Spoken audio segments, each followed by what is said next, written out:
That's the scene here at Manuka Oval in Canberra. The Kangaroos and St Kilda in this Ansett Cup match. The Jack Fingleton scoreboard. I think that's the old MCG scoreboard, which they moved up here to Manuka.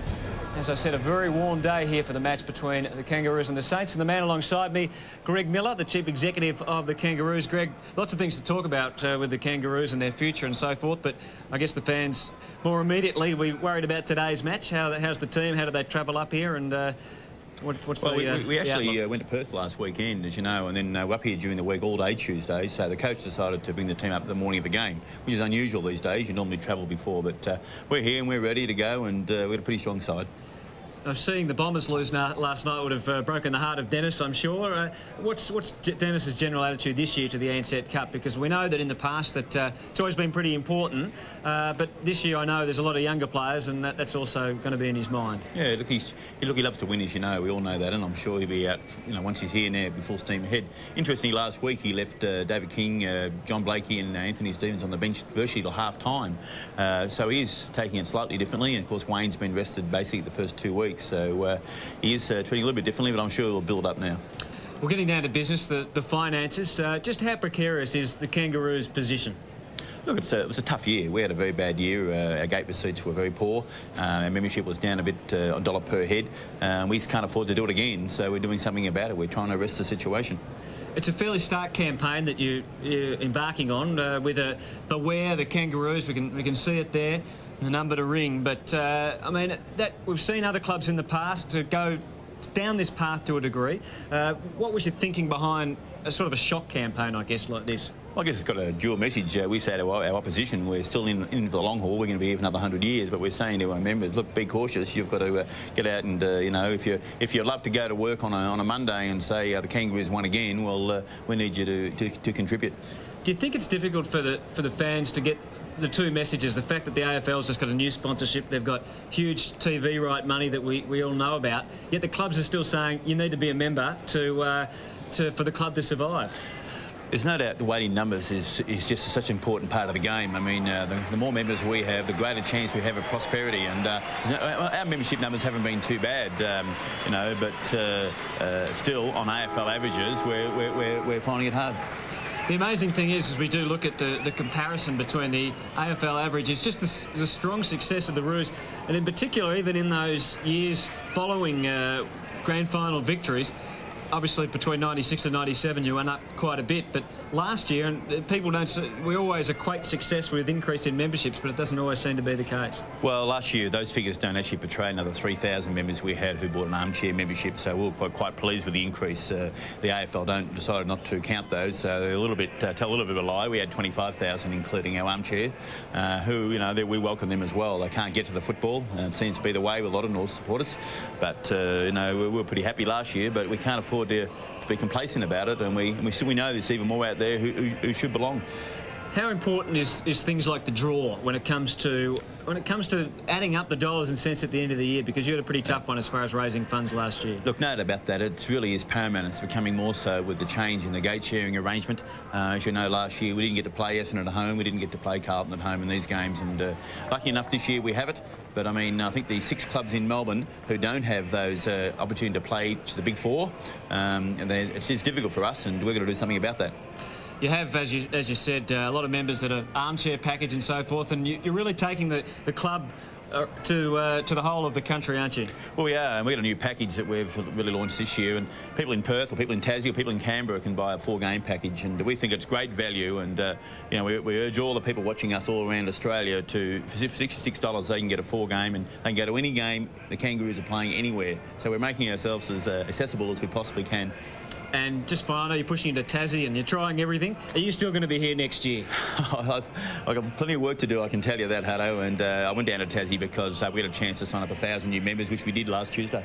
Thanks for joining us, Greg. Good luck this afternoon. Welcome. Greg Miller, the Chief Executive of the Kangaroos. We'll take a break. Back shortly with our Ansett Future Flyer.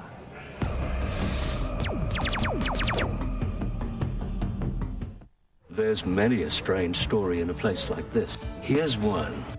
Escapologist the great Houdini was careful with the dollar. He was buried in the same bronze casket he'd bought years before for one of his escape routines. We know people have genuine reasons for their requests, so you can talk freely to Brenton James about yours. His father and grandfather were also local funeral directors, so he knows funerals. Brenton James and family, quality funerals, common sense prices. Holdfast Bay's unique place in history is being celebrated at the exciting new Bay Discovery Centre, situated where else but at the end of the tram line. It's a $3 million development at the Glenelg Town Hall. Take an exciting, interactive journey into our past with spectacular multimedia exhibits. A team of friendly volunteers will make sure your family will love the experience. And it's free. Visit the brand new restaurant and wine bar downstairs. It's all open now, 7 days a week, 10 till 5. Can you go past a Daewoo Nubira? Nubira is the most powerful car under 20 grand and it's packed with features. It's got a 2-litre double overhead cam engine, air conditioning, power steering, electric windows, and CD player, driver's airbag, 4-wheel disc brakes, and Daewoo Free Care, which includes 3-year scheduled servicing. You can't go past the incredible price from $18,990. Compare the value with other cars and you won't go past your Daewoo dealer for the feature pack Daewoo Nubira from $18,990. Will you? Thinking about refinancing your home loan to pay it off sooner? Then call Great Southern Loan, because the best local home loan just got better. By depositing your pay into your loan, you can pay your home off sooner. You can still access your money anytime, over the phone or the internet. And you get our fully optioned low standard variable interest rate with no ongoing fees. You won't find this flexibility at a bank, so talk to a local business about the best home loan in town. Call Great Southern Loan now for a free brochure. For 23 years, the Cork and Cleaver restaurants have tempted guests with the finest of steaks and mouth-watering seafood. Now they proudly present the Cork and Cleaver Spice, a succulent 300-gram Scotch fillet cooked to perfection, smothered in mild hot pepper and hickory, and served with a baked potato. And until the end of March, you'll receive with our compliments a jar of this unique spice valued at $8 with every order of this special dish. First-class personal service in a classic setting, the Cork and Cleaver restaurants. It's a very warm day here in Canberra, very humid for this Ansett Cup match between the Kangaroos and St Kilda, and that could have quite an effect this afternoon, I would think, with the heat for both sides, Paul. Well, all through the Ansett Cup, we've been looking at some of the young players, and again, we're going to highlight another one of the young and up-and-coming players in the AFL. Ansett's Future Flyers. Well, young Justin Kazitsky, yes. or Kowitsky, some would like to refer to him as, is the future flyer, and justifiably so. The young fella played his footy last year for the Murray Bushrangers, was a great performer for the state team and secured All-Australian selection. Picked up in the draft as one of the first 2 picks, along with his mate Nick Rewalt, and great hands, a tall kid, versatile. He's going to be able to play up the ground on the ball and in the forward line. So he's going to get his chance today. We're going to get a good opportunity to have a look at him. But he's pretty lean still, but he's a good mover and a very talented footballer. He's had his injury problems over the summer, but like Rewald, who we still won't see for a few more weeks. But he's out there today, and I hear him talking during the week, and he was just so excited to be out there, and a lot of pressure, obviously, on the top couple of draft picks, and he'll be happy just to get out there and have a game, I guess. Well, he will be, and if he gets an early touch, an early grab, we're not assuming he's starting on the ground, of course, but that will help him do in the world of good.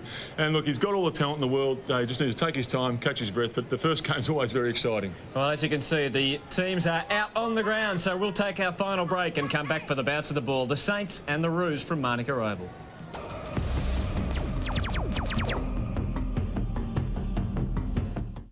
This news update brought to you by Commonwealth Bank's 1-year guaranteed rate home loan. Good afternoon. Coming up at 6 on 7 News, growing anger over the loss of the Le Mans race in Adelaide after just 1 season. More than 20 partygoers on board a luxury yacht rescued after the craft runs aground. In sport, how bad is Port's gun forward Warren Treadray's knee injury? And yet again, Steve Waugh stands tall for Australia. And how could a mother reject this cute baby cheetah? Details on how it will be saved at 6 on 7 News. At Phone Shack, you can forget the frills, forget the hype, and get the one thing everybody's looking for: quality Telstra coverage at ridiculous prices. Like this Hyundai 300e for free. Free connection to Telstra MobileNet, $10 worth of free calls a month, half-price call rates plus 1,000 free SMS a month till the end of this year. All for just $20 a month. there's a shack near you. Call this number now and save on a fantastic new mobile phone from Phone Shack. Why are Adelaide's 8 hair machine salons the style leaders? Vincent Ronaldo explains. Hair Machine is an artistic team full of talented individuals. I believe that they come to us to get that latest look. Hair Machine gives great service and quality. Hair Machine are leaders in style and design. So they look to us to sort of reproduce that work that they see on the catwalk. Come and see us. Salon of the Year. The Lion. The Burger. The Beer. The Deal. $8.90. The Lion, Melbourne Street, North Adelaide. Our hearts were always open to members of the royal family, and none was more popular or busier than the Queen Mother, seen here in March 1958. First stop, a civic reception at the Town Hall, suitably decked with bunting and overflowing with invited guests in their autumn finery. Then on to North Terrace, laid out in a carpet of flowers, before the first official duty, opening the new hospital at Woodville, named in honour of her daughter, Queen Elizabeth II. This Adelaide Memory is brought to you by Adelaide Bank. Adelaide's Bank. Don't shoot until I give you the signal. Good luck, Dick. Cover me!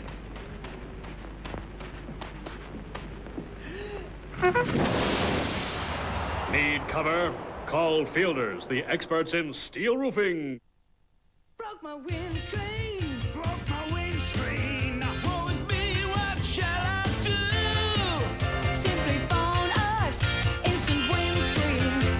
And we'll fix it just like you. What's the number? What's the number? I can't stand it anymore. It's the windscreens. Is our number 132 444. You remember Jared from Subway? Turns out he's inspired a lot of people. Still looking good. He'll show you the way. His name is Jared, and he'll lead you to Subway. That's where it goes, along with the rest.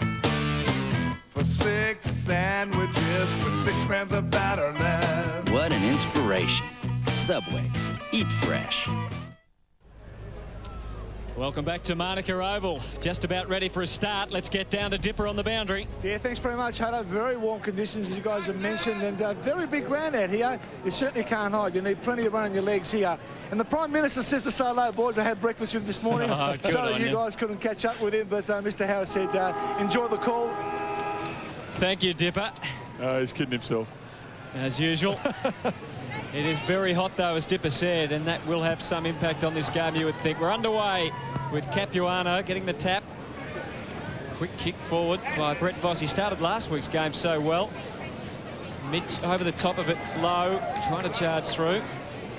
Well, an early surprise, Hutto, with Sav Rocker starting on the ball for the centre bounce. So already some interesting matchup alterations to the game. You're tipping the Kangaroos to win? Yes, I think going on 1 week's form. Yeah, it's a bit hard, isn't it, to get an accurate read on how they're going. Stevens, Colbert, and a good mark. He played pretty well last week. They'll be looking for big things from Lee Colbert this year. Oh, look, his eyes are on the ball. He's a very courageous player, Colbert. And that was great hands there, running with the flight of it. Very creative player, very smart. Johnny Blakey, as always, good distance on the kick. Hall couldn't take it. Brett Voss, again, getting involved early. There's Rocker, as we said, playing up on the ball. Well tackled. Trapped well by Motlop. And good-looking kick, but there's a downfield free, I think. Hamill came in late, and the free will be taken. Maybe Shannon Grant could have marked it anyway, but... We've got a big exuberance early in the game. It's good to see. Grant obviously completed the mark. There it is, a bit of a shove. It's always there. So Shannon Grant. And good defensive work. Already Capuano getting back, helping out in defence. First score on the board. Well, I know a little bit about how Matty Capuano might be feeling today, playing against his old teammates, all very good friends of his. It must be tough, but new clothes, new club, looking to really make a stamp on St Kilda, and he's very important to them. And also McLaren, of course, who's gone the other way over to play for the Kangaroos. Nathan Burke was one of their best last week, into the middle. Good looking kick. Rocker couldn't take it, had good support though. Lop's kick was run down. He goes again. Umpire plays the holding the ball decision. Oh, Big Stu will be pretty happy getting a free kick early on a tackle, and it's always a great way to start a game. Plenty of Kangaroos back in defence. Everett couldn't get to there. McCartney it was cleaning up. Makepeace. Very quiet crowd at the moment. I think it's a very warm afternoon. It's sort of more like a cricket crowd at the moment than the cheering you'd expect from a footy crowd. Grant up to centre half forward. Peckett running back with the flight, trying to avoid a collision. Picked up by Hall. Diving mark, taken well. Harvey. Low kick, and that's a good strong mark. Capuano flooding back.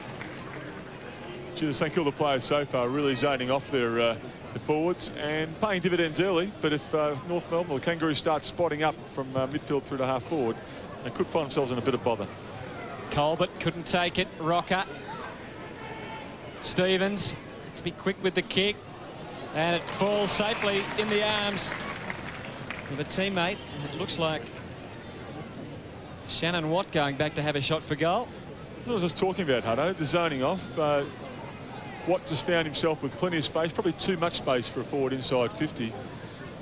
And the St Kilda players pretty happy just to give him a bit of space, and you know, you pay a heavy price. So Shannon Watt for the Kangaroos. Kick the first behind of the match, the Roos. Terrific kick. Why are Adelaide's 8 hair machine salons the leaders in hair design? Vincent Ronaldo explains. Hair Machine is recognised throughout Australia for the training. At Hair Machine, we are unique and we care. We're about creating a passionate style for each person, which is the most important thing about hairdressing. The product is good because we believe in it. Love to experiment with styles. At Hair Machine, we give good quality service. Salon of the Year. Good start from Shannon Watt and the Kangaroos. Let's give you the updates on the benches here, boys. For the Kangaroos, it's Rawlins, Daniel Harris, Daniel Pratt, Adam Lang and Stuart Cochrane. Thanks, Dipper. Colbert now picking up Hamill, sitting on the wing here. Capuano beaten by Rocco. Did well in the second tap to Harvey. Promising signs for Sab in the ruck. A long kick, charging through Archer. And we can expect a better year from Glenn Archer. Probably had his worst year in quite a while last year, Glenn Archer. Had a few injury worries and so forth, but he's pretty pumped for this year. He looks very fit. Sab will be enjoying his run in the ruck. I knew that he often played, came on the ball for Collingwood, so it's not unfamiliar territory, and he'll be enjoying the space. I knew another full forward that did that later in his career. Burke over the top. It's a bit of a shove. Jess Sinclair, who we saw play last week against the West Coast Eagles, of course, the former Fremantle player, right in amongst it. Nathan Burke. It's a pretty spirited game last week, the West Coast and the Kangaroos. It's not so far today. Brett Allen picks out a free kick, going St Kilda's way to Thompson. And the Kangaroos pushing right down the ground. Already it's fairly crowded, and McCartney just edging nicely off Stuart Lowe. Here's Blakey, and then goes again out wide. Abraham. Delaney interfering. King trying to take the advantage, but he can't do that. It was a little untidy there by Tony. Had the right idea, but was in two minds then whether to jump for the mark or spoil, and successfully did neither. Abraham sets it up with a high kick. Gale down there to spoil with Capuano. Hall. Oh! They call it the old don't argue, don't they? That was Hall. Well, you can get into trouble doing that, but the umpire said it was okay. Oh, Abraham fumbled at first, but then when he had a bit of oncoming pressure from Robert Powell, he handled it cleanly. This is King setting up the pass. Harvey just couldn't get there. Hamill over the top. Burke. Stevens squeezed the kick out. Hall takes the mark. Well, at the moment, the Saints players are outnumbering the Kangaroo back, so the Kangaroos are going to be very careful how they bring it into the forward line. David King. What a brilliant effort from David King. It deserved better than that. I'm not sure what the team rules are in that situation, but he was very close. I think at times as a forward, you've got to back yourself, so it was a great attempt by Kingy. Let's have a look again. Barry Hall. Ooh. Yeah, that's what he didn't do last week against O'Brien. We remember him getting pinned and trying to run aggressively out of defence. That's right, yeah. He's learned his lesson. He wasn't going to let anyone stop him this time. And the benches there for the St Kilda boys. Sean Charles, Matthew Young, Justin Kozitsky. That's the one. Trinides, Ben Walton and Brett Moyle. Kangaroos, 139. Saints yet to score so far. And haven't really looked like it either. Free kick going to the man on the bottom of the pack. And I guess that was one of the disappointing things about last week, Fish, was when you looked at who their best players were. Again, it was the old firm, wasn't it? Burke and Lowe and Thompson. Yes, it was. And there's always often a number of reasons for that first game. But we saw some good signs from players like Hamill. But we've got to do more often. Hamill, he's finding himself on the wing today playing against Colbert so far. So got an opportunity to cover more ground. Delaney back in the team this week after playing in the VFL practice match last week.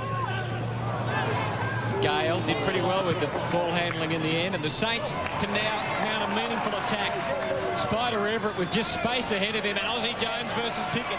Should be a good contest here. Aussie Jones harassed, and Byron Pickett wins out.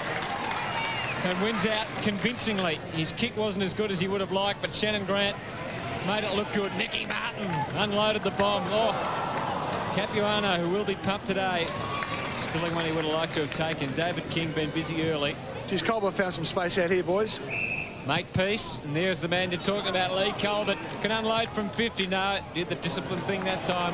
Went short, and you would have thought Abraham might have thought about running on then, but he's gone back to have the set shot. And so he should from that distance out. Unfortunately, Hamill getting caught out of it there, drawn down the ground, but the turnover was costly. Colbert found space behind the play and was able to be the link man in that thrust forward. So paying dividends, but you take a calculated risk when you do that. And Party Man Hamill, if that turnover didn't occur, was in the box seat. And Abraham just pushed it a bit. Collects the post. So the Kangaroos to 139, and the Saints yet to score. It's in a bit of wayward kicking for goal, unfortunately. On a 1-4-10, I should say.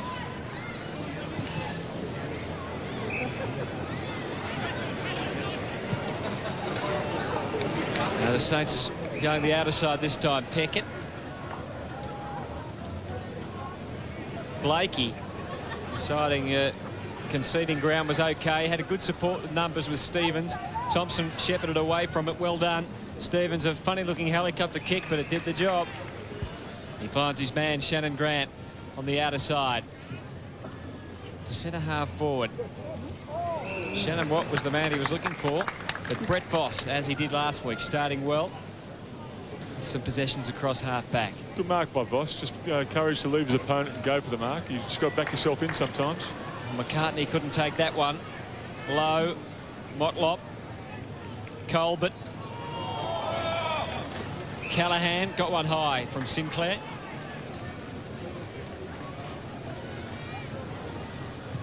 So Callahan with a low kick, and it was a good kick. And Chad Davis, who was pretty good for them as the match wore on last week, takes the mark, and he's generally a pretty good kick of the ball. What about from this distance, Fish? Really carefully. Found a bit of space there. Very cleverly done, too. Just pushed forward quickly. His opponent was off him and lost him in traffic. Good chance here. He's covered the distance okay, and the Saints are on the scoreboard. Lucky I didn't put my house on it, had I? No. But, which house is that, Paul? It's a pretty flat game at the moment, isn't it? Very warm conditions, very big ground. I mean, plenty of space here. The players have certainly got to run to create opportunities, but you can certainly get caught out if you don't work hard. Talking to a foremost expert in weather patterns this morning, in Wayne Carey, he suggested that the altitude here in Canberra, Dipper, makes it a bit harder, a bit warmer, a bit muggier. Interesting comments from the King himself. Yeah, the good news for Kangaroos fans is that he's coming along pretty well. Although he did say he was blowing a bit of air, but he'll be back shortly. In the meantime, Shannon Grant around the body. Gets it over the line and out of bounds. It is a strange atmosphere as we have a look at the Kangaroos. You likened it to a cricket crowd earlier in the day. That was a very good analogy so far, but the crowd has built. We probably have close to 8,000-9,000 here now. And it still is, of course, primarily a cricket ground. They've done a lot of work on the facilities here. Of course, the Prime Minister's 11 matches played here. Dipper's mate John Howard looks after every year. I didn't realise how close Dipper and our Prime Minister were until today. Well, apparently he consults him on all major policy decisions. Get on with the game, boys. Which might explain a few things. Ball thrown in. Just joking, Dipper. Robert Powell goes to ground. Gets a free for in the back. Former Tiger and Magpie. Rocker's gone back to full forward, Hutto, and Corey McKernan's having a run around the ball now. Davis. Well, sometimes a bit of an arm wrestle early in the game, and neither side have really put a stamp on it. Kangaroos had their chances early, but there hasn't been anything that's very open or free-flowing, and as the game wears on, it's more and more likely to happen. Let's hope so. Jason McCartney found some space right on the other side. See if it gets used up here. McCartney takes it. And he does spot up with a kick. McLaren, who set against his old team, Aussie Jones, and the ball over and out. 1-4-10 the Kangaroos, one behind the Saints. Group 2 Ansett Cup match. The Saints need to win to keep their hopes of trying to make it through to the semi-finals alive. A win here for the Kangaroos could seal their spot depending on what happens tonight between Collingwood and the West Coast. Yeah, it's an important game for the Saints for more reasons than just to win, though. Absolutely, yep. Now, they'll be looking today to see what sort of some of the players have got to offer in this early part of the season and look to consolidate a bit of a team. We know there's good players to come back in, but nonetheless. Callahan looks for low. Not quite. Yes, or is it a free over the shoulder?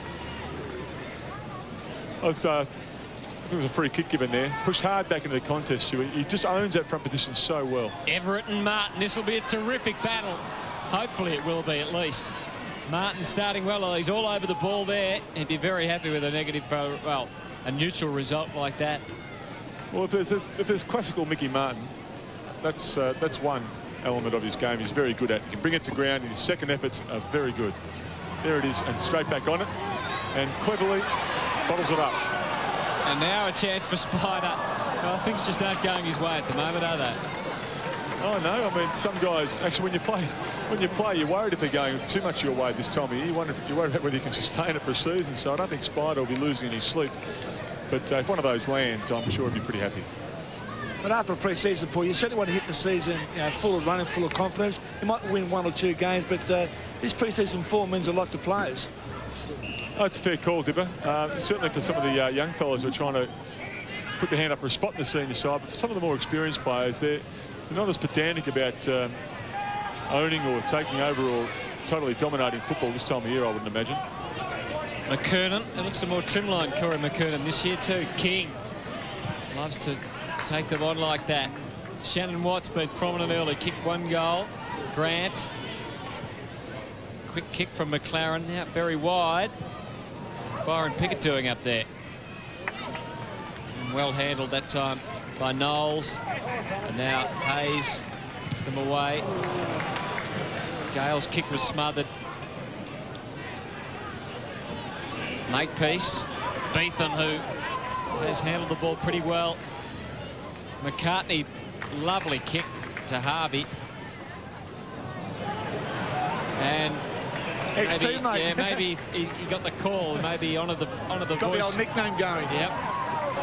Paul running out of defence. Davis And the Saints can look to move into attack. Hall kept on running, being pursued by McKernan. Unloaded in a pretty measured fashion because he saw Stewart Lowe. Nathan Burke leads back to the square. Lowe's kick all important here, and it's a good kick. It's an excellent kick. And the Saints will have the chance to score a goal here, and the crowd comes to life. And the Saints players should go back to Barry Hall and say, that's what we want you to do. Not only get the ball, run through the players, but pinpoint the kick, and that's exactly what he did then. It was a great setup tipper from the St Kilda players there. As Berkey, who's starting to enjoy a goal, you get the impression. Lines up. And kicks it through, so the Saints' first goal on the board.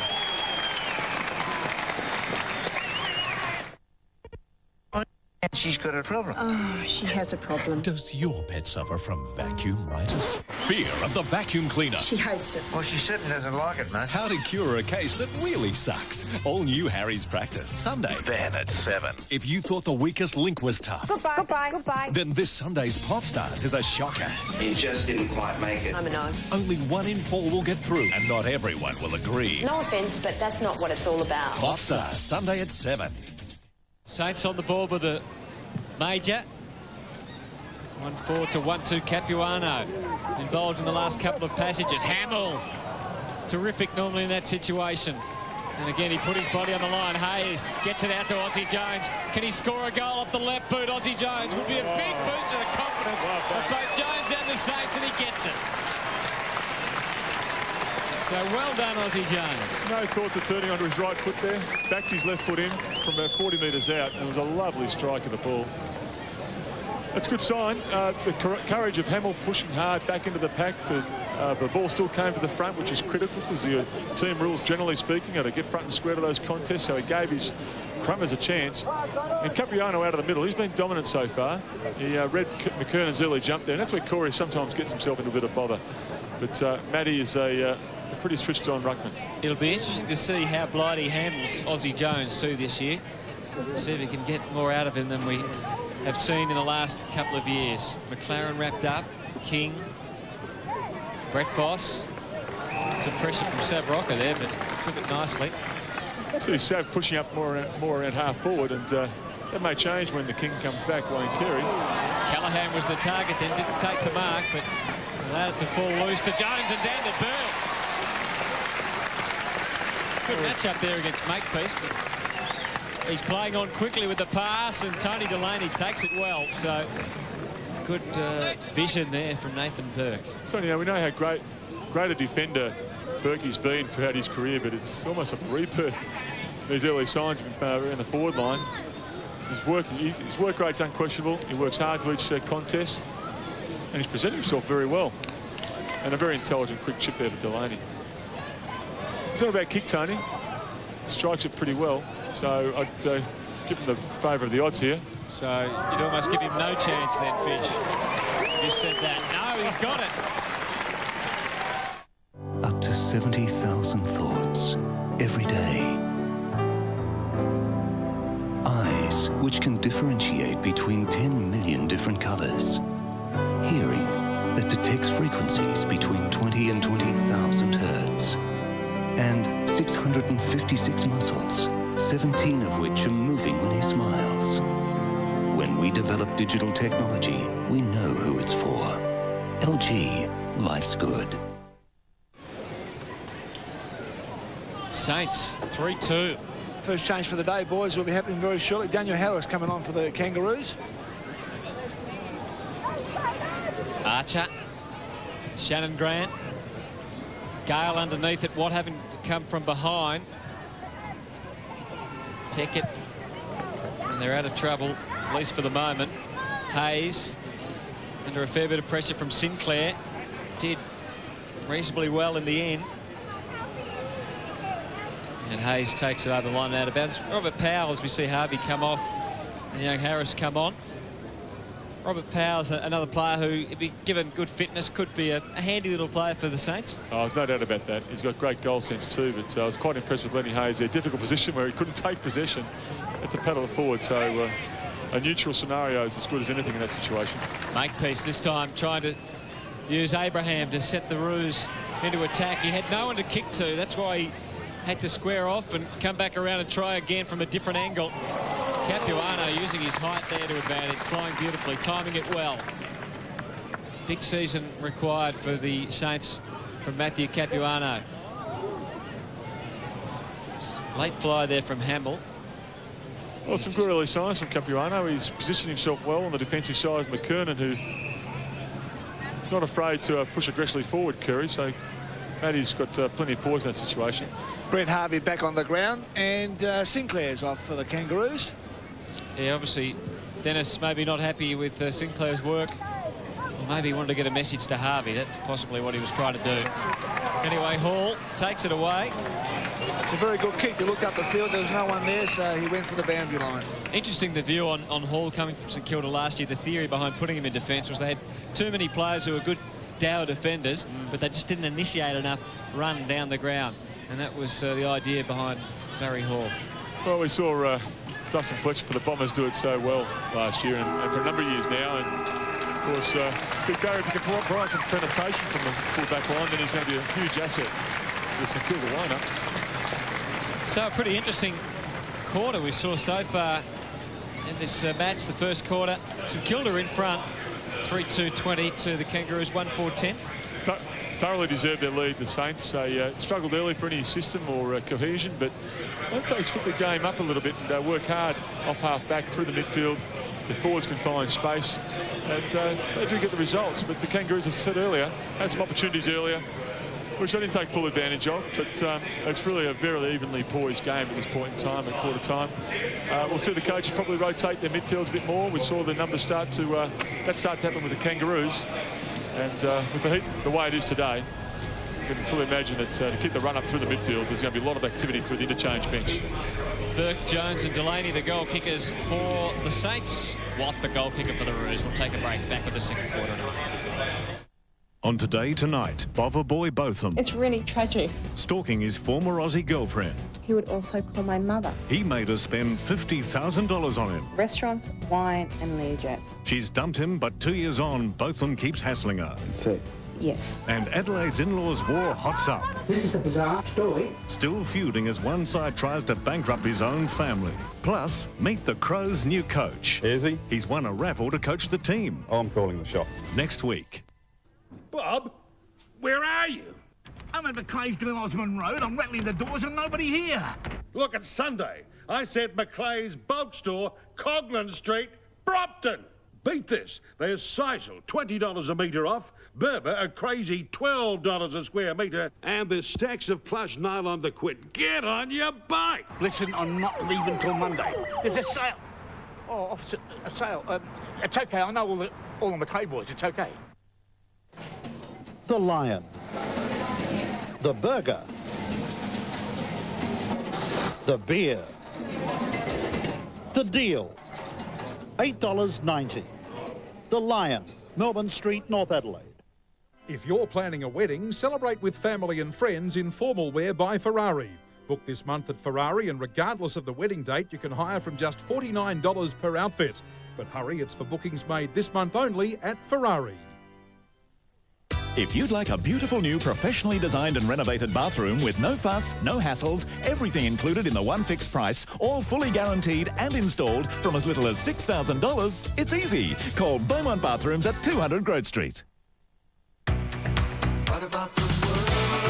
What about the edge? Freeze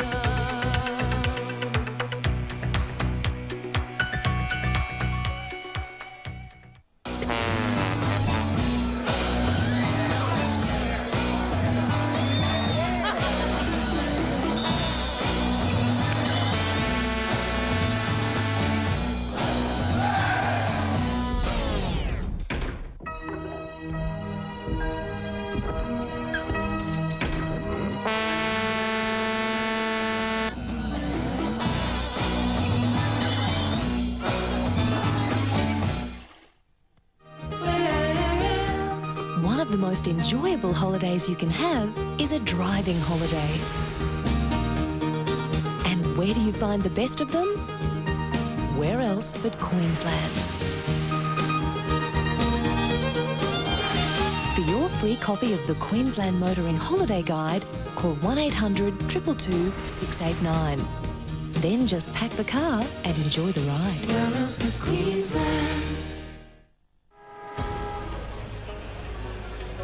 Well, interesting match here at Canberra.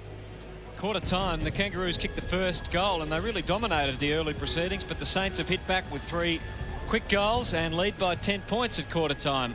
And it's a very warm day, so one would think that if the Saints can get a pretty good lead up, there might be a real chance here under Malcolm Blight. Well, coming up shortly on 7, a special about something that Dipper was part of, the rules trip to Ireland, the international rules trip. Let's get a sneak preview.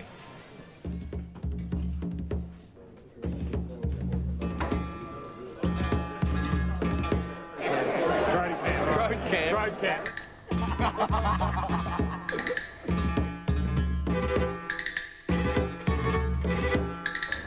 Let's go.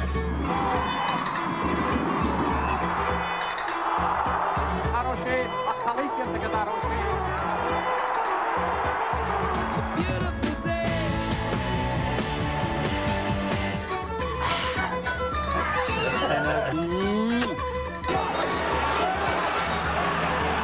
They're scared at the moment. Just laugh at him. Come on. Just laugh at him.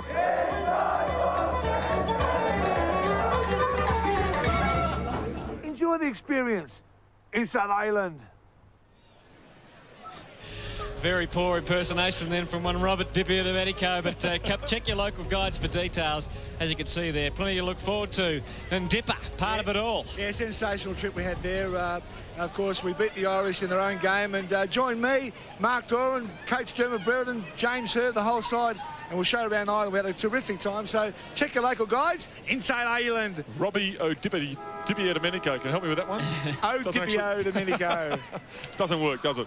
Second quarter about to get underway from Manuka Oval in Canberra. Brett Allen with the honours inside that huge circle that Paul Salmon helped introduce, being part of the rules committee. Isn't it working well? Gale takes the relieving mark. Hall out of defence looking for Everett, who looks like he's pushed up the ground. Yeah, he's starting the ruck this quarter. I think he'll enjoy that. Like the shackles a bit and have a run around, blow it out a little bit. Byron Pickett. Motlop. Backed himself there. And succeeds and might be able to go all the way from here. He decided at the last minute that he saw David King. I wonder whether Kingy would have done the same thing. Well, we saw an example of Kingy in the first quarter, enjoying his opportunities from the boundary line. But on this occasion, that was a very good play by Motlop. Tied on the boundary, worked it around his opponent, took a bounce, steady, gave himself time and poise just to look inside and see if the other options were on. So it was very strong, just very disciplined football. So it's amazing, isn't it, how many times a player will go for a run, have a few bounces, and then not hit their target. Yeah. Well, they feel like sometimes the hard work's been done, I suppose, and the finishing is, of course, the most critical. Let's see how Kingy goes from 30 out. He's happy with it. He likes it. It's a goal. Monday. How could you still be doing drugs? In the practice. You're asking me to conspire with you to keep her in jail? Until the baby is born. She's damned if he doesn't. You're gonna wind up dead. Will he be damned if he does? Monday. Tuesday. Oh no, copy. 1 hour of heart-stopping drama. Come on, little fella, come on. With a twist that'll leave you speechless. There's the door. You have to decide which side of it your future's on. Tuesday on All Saints. Kangaroos getting the goal they needed. McKernan beaten for it by Everett. It's young Harris getting the ball out of the middle. Shannon Grant, who was busy in the first quarter. Brett Voss also pretty busy. Game just seemed to have just stepped up a little notch, perhaps, as the players get acclimatised here in this second quarter. Anthony Stevens off his wrong side. Now he finds his right side and finds the middle. Wow.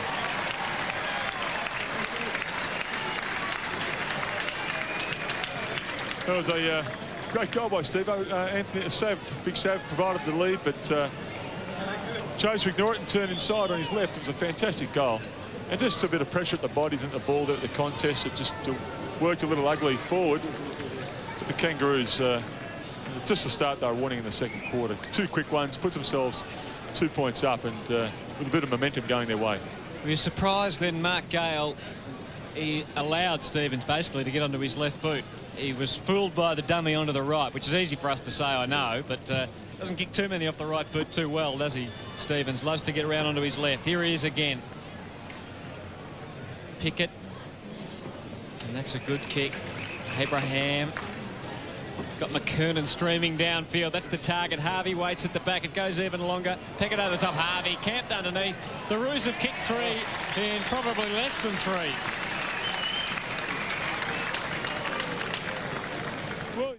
It could be a part or a spare. It might be just one or a pair.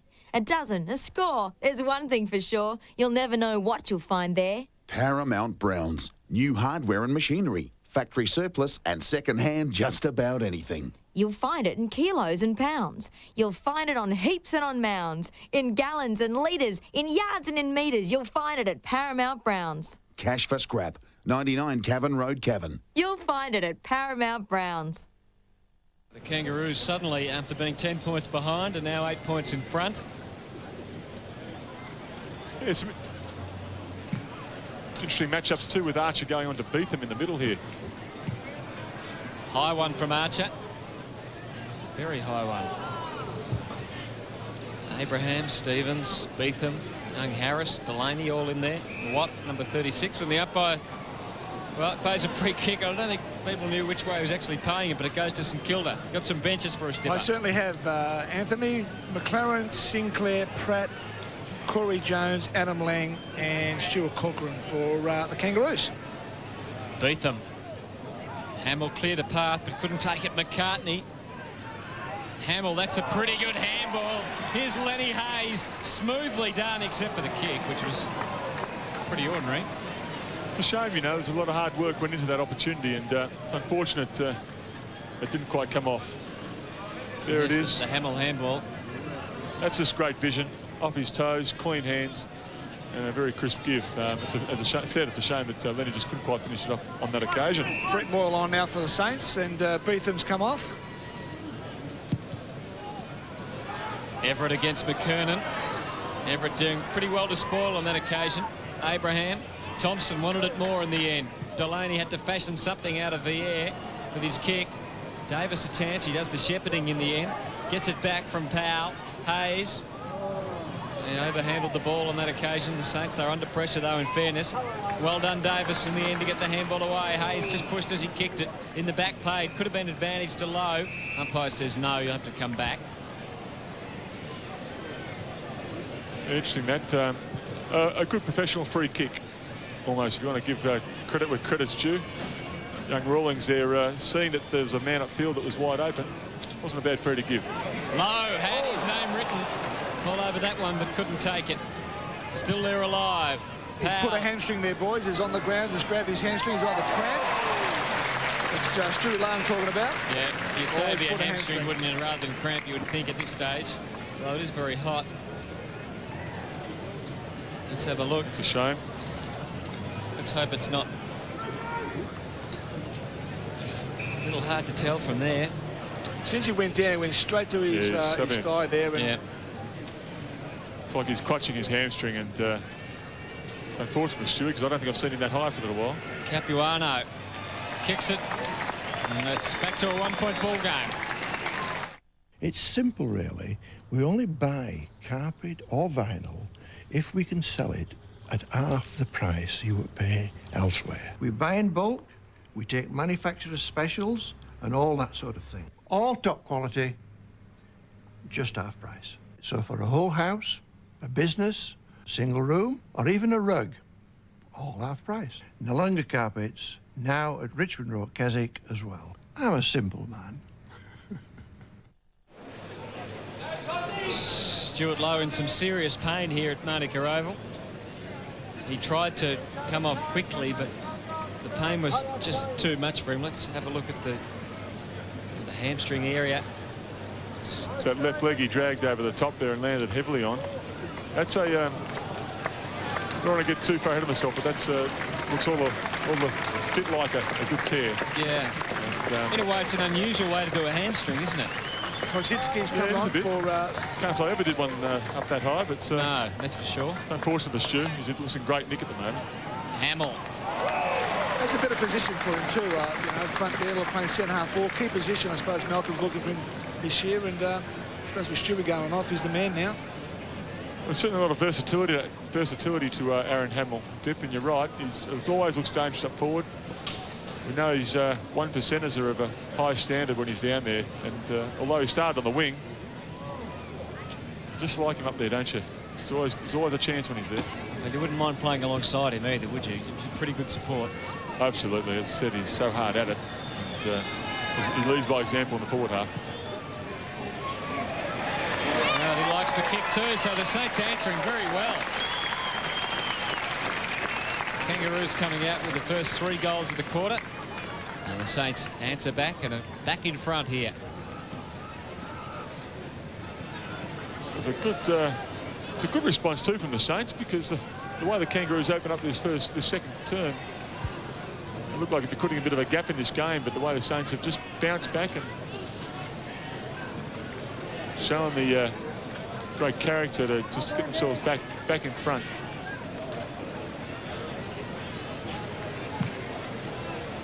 McKernan and Everett. McKernan getting the tap, but Saints have the chance through Moyle, and now Delaney, who took them on, and his pants almost ripped off. Trying to get clear, but couldn't. Stevens overwhelmed by numbers. Fair bit of pressure applied from both teams. Was that a holding free? If it was, the advantage is played. Shannon Grant, good depth on the kick. Not quite the direction exactly he would have liked. Motlop holding the ball. I don't know. I think that's a tough call on Motlop there. Great control. Took the ball on the bounce there. Takes the ball, had his had chance. the opportunity, Yeah. and then didn't dispose of it. So a good decision. Yeah, fair. Ball's there. Pickett did well. Gets it back to Harvey and bombs it in again. Shannon Watt got into good position in the end. Hall waiting down. Oh! Just get out of my way, Barry Hall has said. And the umpire this time has paid a free kick. Well, having said earlier, he learned his lesson from last week where he cannoned straight into O'Brien of Collingwood. He's certainly not making the same mistake twice this week, but you just can't do it indiscriminately like that. That second action, I think, probably cost him to a degree. It's all bent arm stuff, and really, if you're going to do it, you prepare a little earlier and fend off from the chest. But young Harris, a nice welcome for him. Yeah, how do you do? Well, he's just going to make him pay now. Kick the goal and make it worth the trouble. Sav and Barry having a big discussion about it there back in the young goal Daniel's square. in trouble here. They've got this calling for the bench. Yeah, if he can't take his kick, he's going to have to come off the He's ground. coming off now, mate. Oh, you'd be disappointed in that, wouldn't you, as a youngster? You'd want to at least have your shot. Oh, at least. He's done the right thing, but... McKernan takes it instead and puts it through.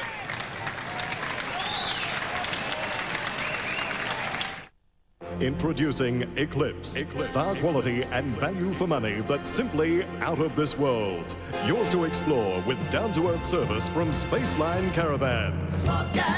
He's your man at Spaceline Caravans. Nothing compares against first-hand experience. Bobcat, ask him how. Bobcat, see him now at Spaceline Caravans. Bobcat.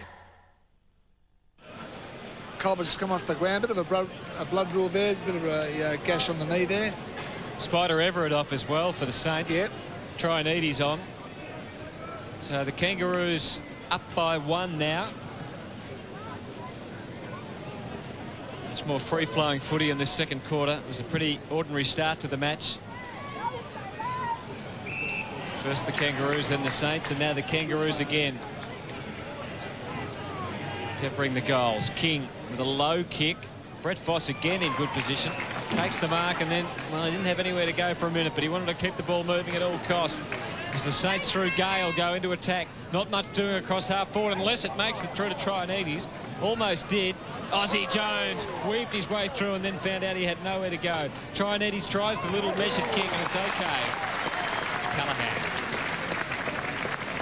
They always look dangerous, the Saints, when they're pushing aggressively through the midfield like that, get a bit of run off the half-back. And they find the holes in the forward line. It was a clever play there, good poise by Trinides. He's very polished on both sides. And a nice little left foot pass there into Callahan, who's playing out of the middle. But not kicking it through the middle.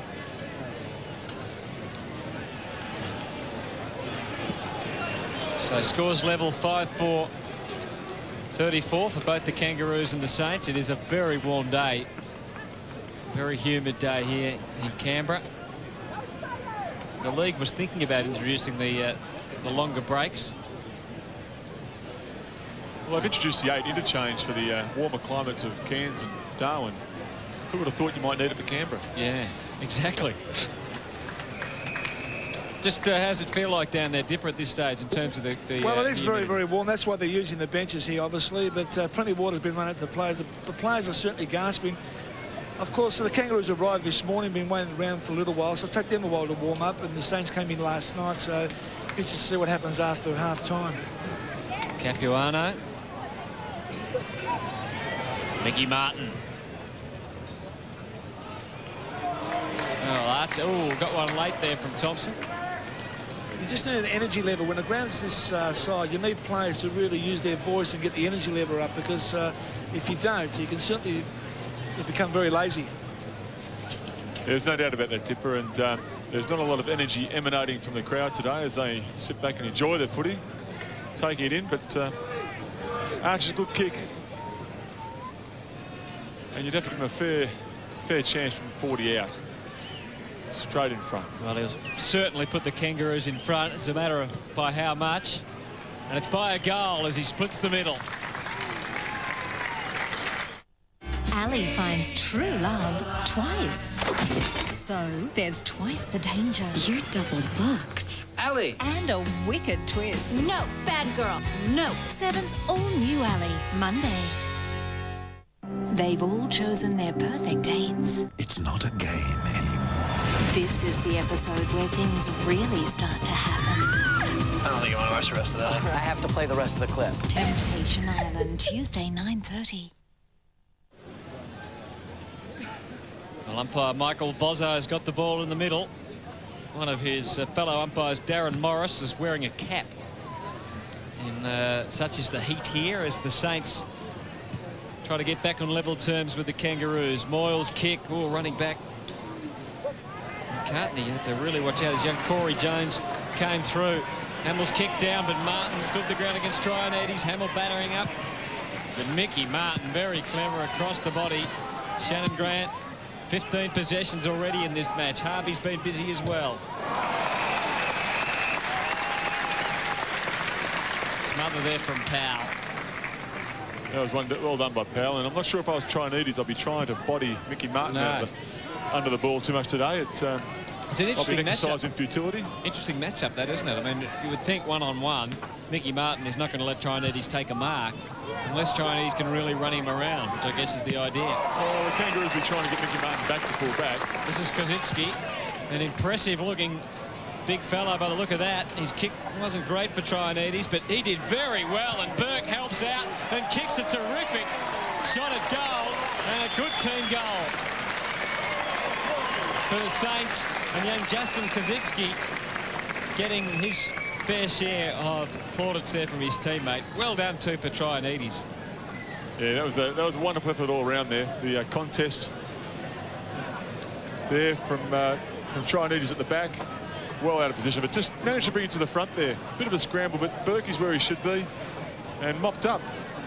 He's kicking goals on his left foot around the corner, straight in front, and he's got all the tricks, Burke, hasn't he? And becoming quite a dangerous forward. Well, multiple goal kicker. Sorry? Multiple goal kicker today. Exactly. Lots of rotations in the Kangaroos' back half at the moment, so just trying to get themselves settled. In fact, at the moment, Mickey Martin's got two opponents down there. They're just trying to work that out. Meanwhile, Archer's running into attack. And he can line up for goal. Well, we spoke a little bit earlier about the experimenting that coaches sometimes do in these sorts of games, and though Archer's had his games up the forward half in the past. It would be interesting to see if this is sort of a ploy that the Kangaroos like to see more of. And if he keeps on kicking goals like this, then he could just make it a second home. So Glenn Archer with the Kangaroos back in front again, as he did just moments ago. And that time misses to the right. Anthony Everett back on the ground. Capuano obviously having a rest, and also the news on Lowe. It is a bit of a hamstring strain there. Probably won't take part anymore in this game. And Peckett's on the bench as well. Andrew Thompson's on the bench as well. And Beetham and the young fella Ben Walton, who hasn't had a run yet. Barry Hall.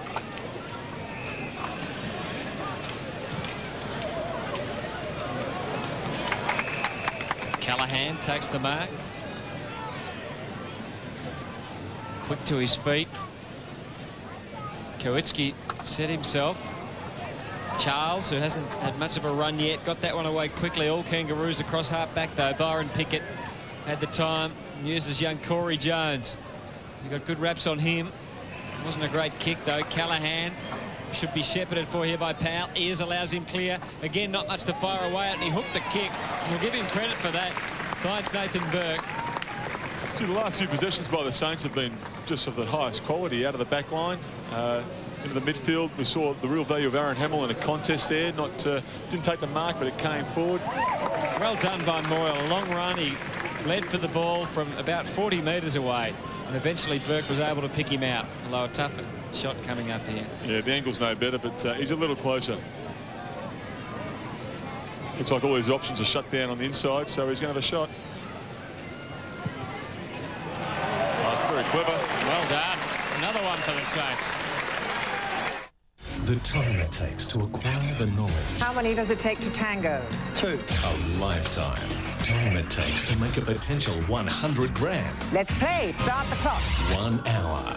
Time it takes to go from hero to humiliation on national television. You are the weakest link. Goodbye. Less than 2 minutes. Who's buckling under the pressure? 9 new players. Only one will win. Who will be the victor? The worldwide phenomenon. The weakest link. Monday on 7. So, a very interesting contest now here at Manuka Oval in Canberra. Interesting with the ruck work down here, Paul, with Spider and Corey. Well, these two are seasoned campaigners, Dip, and they are certainly taking full advantage of their ability to be able to use the whole circle, the whole arc. So it's interesting to watch. It's a good battle. Yeah, they're enjoying the salmon rule. The salmon circle. Hardly. Blakey takes it away. Uses Byron Pickett. Saints leading by 5, but seems to be going from one end to the other in terms of shots at goal. Lang couldn't get it cleanly. King tries to do it himself. Tough one for Hall. Had good support in the end from Matthew Young. And arrives late on the scene. Kick no good though. Hall, he broke one tackle. Watch out, he's gone. And holding the ball.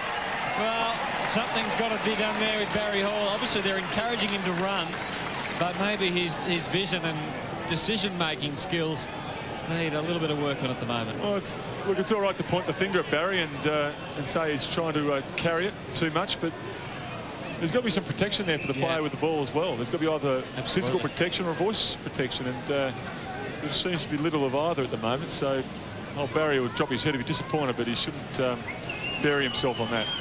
Stevens doesn't make him pay for that one, so the Saints still in front. Last year's Saints best and fairest, Nathan Thompson about to come back on. Him and Steve-O were having a good duel there until he came off. They cover a bit of ground, those two, Dipper. They certainly do. And the kids watching, just watch these two. They're just hard workers. The bottom of the pack is trying to find space, trying to pick up each other. Everett the target from the Hall kick in. The hands over it, but couldn't. Oh, Sav looked like he copped one through the middle of the pack there. Makepeace. Rocker again. Powell just couldn't get the handle on it. Burke can, though. Playing a terrific game up forward. Mickey Martin charging out. Gets good support down there from Stuart Cochrane. Hayes. If you were coaching St Kilda, you wouldn't be overly concerned about the try and Edie's Mickey Martin matchup. I don't think so. The ball hits the ground. Ball spends a lot of the time on the ground, and certainly Mickey trying to cover a clever player like Try and Edie's is going to have his work cut out. It's about the way then that they bring it into attack, isn't it? They can't bomb it just really high, let them go one-on-one, but any other way in, and they might have the advantage. Absolutely. Lang is a big kick of the ball, but he's going to go short. Shannon Grant with Young bearing down. And there's Rawlings slipping in to take the mark. 35 out directly in front. You see Archer's new right up the forward line this year, maybe releasing him from the back line. Yeah, we were discussing that earlier, Dipper, and you're quite right. It's you know, we've seen flashes of him as a forward over the past few years, but it may well be we'll see more of him there this year. This young Rawlings is a clever player too. He's had a few games under his belt now over the past couple of years and has enjoyed the opportunity, so they'll be looking for some big improvement from him this year as Harris, after that poke in the eye, comes back on the field. Thompson back on the ground and Stevens right next to him. Well, Jade Rawlings at Hawthorn has certainly come on in the last 12 months or so, hasn't he? So yeah, Kangaroos will be looking for something similar from Brady. Oh, he's missed there. So 6-7 plays 7-4 now.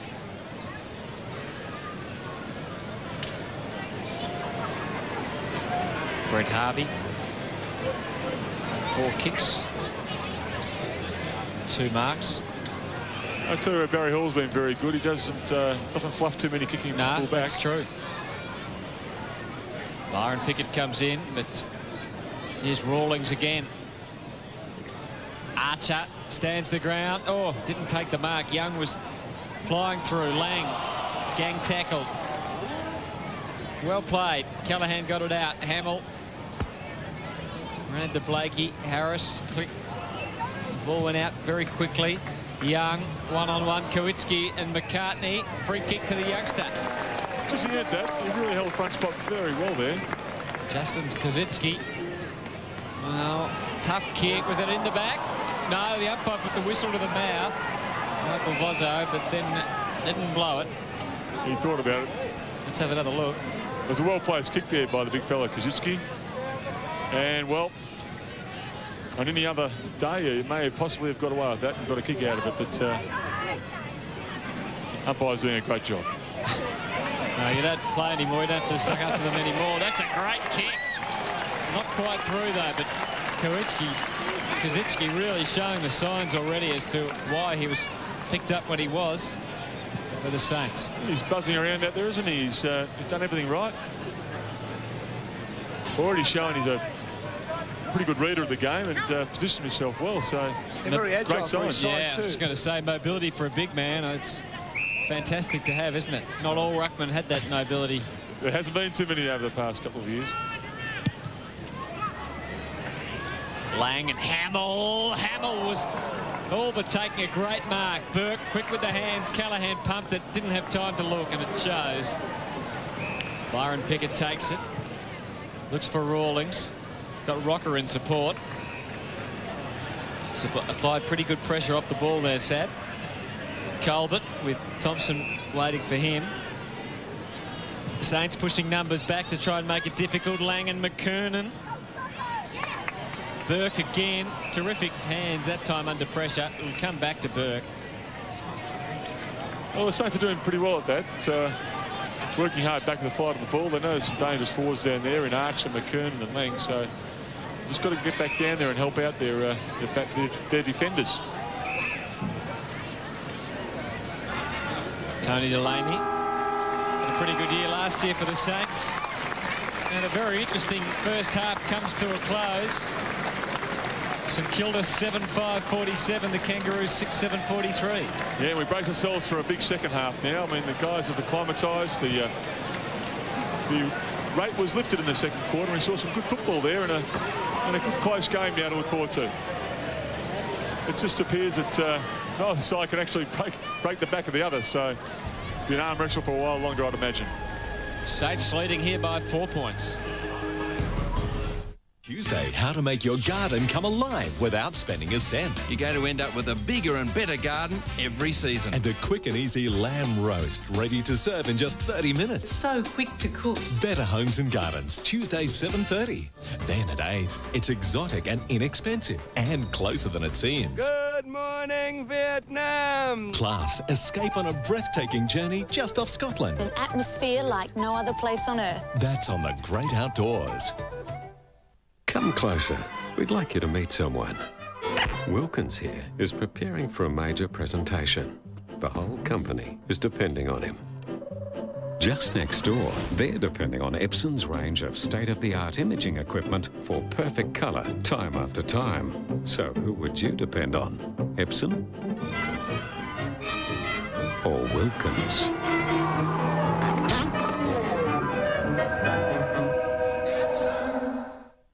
All kinds of people go to dine at Manny's. All kinds of people just like you and me. Millie does and Billy does and even Auntie Lily does. Mum and Dad and friends and family. So why do people go to dine at Manny's? All kinds of people just like you and me. We'll ask them and they'll tell you. Quality. Value. Every day's a feast at Manny's Fish Cafe. So come along and join the feast today. Due to ill health, Fiona says shut the doors for good. It's SA's biggest closing down sale. Everything's got to go.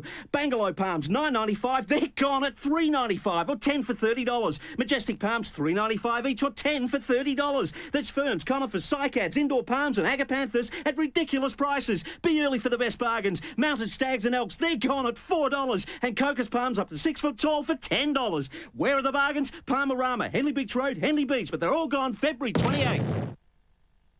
Rocker Brothers quality assured stores are full of great price ripper specials that you just can't miss. Security steel radials for light commercials only $62. Ask workshops about fitting and balancing. Can't complain about that price. 6x4 heavy duty tops just $1.50. That's half price. Beat that. Save a whopping $10 on Leisure Line Tourer seat covers. A hot price $15.95 a pair. The bargains just keep coming at all of the 4 big Rocker Brothers stores. Well, we're cheaper than the others. Rockin' around the brothers. Remember Jared, he lost 245 pounds on his own diet, which included Subway's low-fat sandwiches and lots of walking. Well, it's been a year, so let's see how he's doing. Looking buff, Jared. Way to go, Jared! I guess that answers our question. Thanks to 6 Subway sandwiches with 6 grams of fat or less and laying off the burgers and fries, Jared's looking pretty good. He's still a Subway fan and a true inspiration to dieters everywhere. Subway.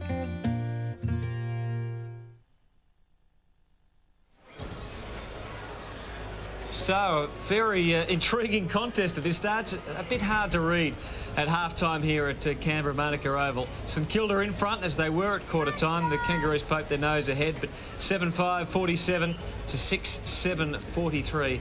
The margin at the moment is 4 points at half-time. Some injury worries, particularly for St Kilda, but let's go down to Dipper, who I think is in the Kangaroos rooms. G'day, Anthony. Oh, sorry, mate. Yeah, the boys are still wrapped up in the coach's room down there. I can say to tell you that Dennis Bacon's certainly not happy with that first half.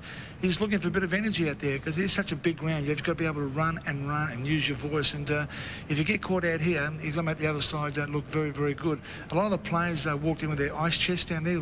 Players are using that these days because it's very warm conditions. As expected, as I said, the Kangaroo players did arrive this morning, and we expect a better show in the second half. As far as injuries are concerned, young Daniel Harris is okay. He had a bit of a scratch under the eye when Barry went through him, but everything's okay down here, buddy. Thank you, Dipper. I think we caught him out. I think for the first time, Dipper wasn't quite ready. It was great, and he held the position up against the wall too very well, like as if I'm meant to be here. But that was great. Working beautifully, Dipper. Let's have a look at some of the highlights in the first half. One of the interesting things was Nathan Burke pushed forward for the second week in a row, a little bit last week, but kicked 2 goals and done a very good job up forward for them. Look, he's been great. This is a great setup by the Saints here, right out of the back line, and we saw some aggressive run from Barry. We've seen a bit of aggressive running from Barry today, but a good centre of the ball here. And really, Berkey is proving to be quite a forward for them at the moment. And not only because of his work rate and his hassle, and his harassment of the opposition, but he finds space and he's a pretty clean disposer of the ball. Aussie Jones talked about it. It'll be interesting to see how Malcolm Blight handles him this year. Early in the match, we saw an incident where the ball came down to he and Byron Pickett, and he wasn't able to take it, and North ran it down and kicked a goal. But he came back, kicked a goal later on off his left foot. Yeah, he did. It was a very good goal because he never even attempted to go back on his right. He backed himself up on the left. But Aussie, just through by sheer nature, tries to be very creative. And sometimes you're getting harassed in a situation, well, some things don't turn out as well as you'd like. But at least he's trying. He's taking those risks. Saints in front at quarter time, as we saw, by 10 points. The Kangaroos came out and went bang, bang, bang, didn't they, with 3 very quick ones. We thought the game was going to be turned on its ear early in the second quarter, where the Kangaroos, with some clever football, it started with Motlop. We saw him tied on the boundary here. He regathered, poised himself. Very disciplined football. Had time to look inside, and a very clever kick inside to David King. But, you know, the Kangaroos looking very dangerous early. They found another gear with their football and looked all the more like they might split this game wide open. Yeah, King 12 possessions, and as you said, he's given them plenty of run. But straight away, another goal, and this is, I was a little bit critical here of Gale. Stevens, I'm a bit harsh on him perhaps, but Stevens did very well to get onto his left. Well, maybe a little harsh, but not too, because, I mean, you should have heard him towards the boundary. You shouldn't let left footers back inside you. And, look, we can forgive him because it's only early in the season. So, but it was a great goal by Steve-O. And this is a good one too. I mean, yeah. You know, brought it down the side. He's just a good crummer, Harvey. I mean, he just knows where to position himself off the hands of the pack. There are a few, if any, better players in the league at those crumbing situations. Maybe a former teammate in Anthony Rocks, almost his equal, but great football. We know the Saints have had a few injury problems already pre-season. Let's hope the one to Stuart Lowe is not too serious. As you said, we haven't seen him up that high for a while. He looks in really good shape, and that's a great shot of him flying for the mark. But unfortunately, it led to what appears to be, at the very least, a pretty severe hamstring injury. Well, it does, and having done a few in my day, Hutto, I can tell you that the signs that looked like Stewie was experiencing there were very much like at least a minor tear, if not something more significant. So this time of year, probably 2 or 3 weeks, that's jumped to conclusions, but his attack on the ball has been fantastic. He'll be obviously disappointed that after a strong pre-season, looking as good as he does, and in the touch he is, that he's got to miss a couple now. Barry Hall, we talked about Aussie Jones. It's interesting to see how he goes, and there's a few of them, isn't there, at St Kilda, but Barry Hall today, he's got to work out a thing or two about himself for running out of defence, because he's been caught a couple of times, and of course he gave away that free kick which led to a goal. Yeah, look, he makes it pretty hard for himself, Barry. I mean, the intention's right. The risk running has been fantastic, but he's just got into trouble. Now see some match stats, and really nothing out of the ordinary that and indicates the game is close. It's been a bit of a seesaw battle. Both sides have had their run at it, but efficiency's been high. The centre breaks are pretty square, and you know, very minimal turnovers. It really just reiterates to us that the game's been pretty tight, pretty close, and no side is really dominating at this point. It is a very tight match indeed. We'll take a break, and after the break, Robert Harvey, the injured Saint. Of course, Wayne Carey not playing as well. Robert Harvey will join us here at Manuka Oval. Back in a moment.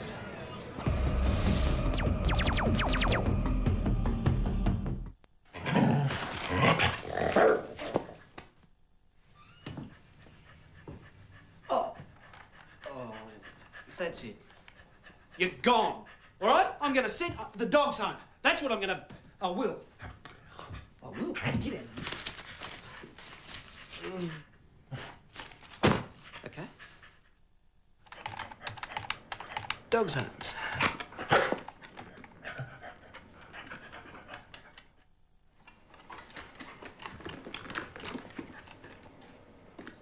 Okay. Come on. Give me the snippers. Give me the snippers. Drop it. Come on. Drop it. Drop it. Let go. Hey! Learn how to swim. Learn how to swim. Learn how to swim with St Swim. Safety and education. Fitness and recreation. Learn how to swim with St Swim. For beginners, for potential champions, and for excellence in swimming.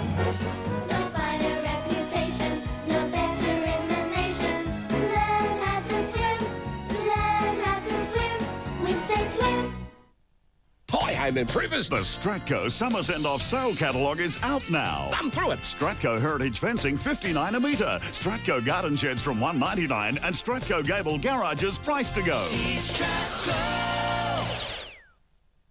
Vincent Ronaldo and his partners of Adelaide's 8 hair machine salons are at the cutting edge of hair design.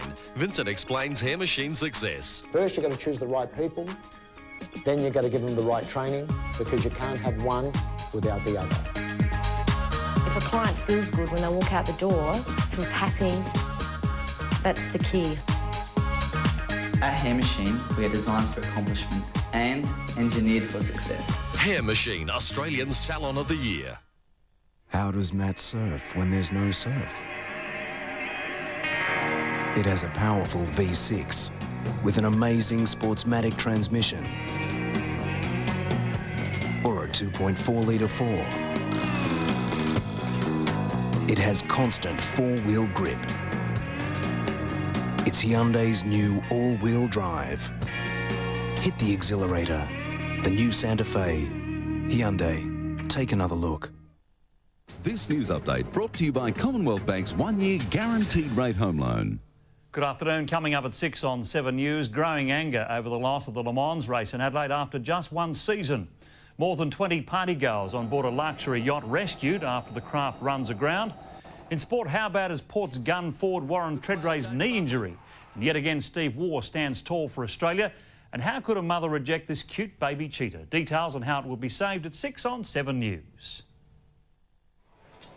Half-time here at Manuka Oval, and the Saints just hanging on at the moment. They kicked 4 goals to 5 in the second quarter to lead by 10 at the first break and just 4 at half-time. Nathan Burke, the multiple goal kicker there, with 2 goals. Well, last time Viva wasn't quite ready for us. This time I'm pretty sure he's ready for us. I've always been ready for you, Hutto. With me, the new captain of St Kilda, Robert Harvey. Firstly, Robert, when can we see you back playing?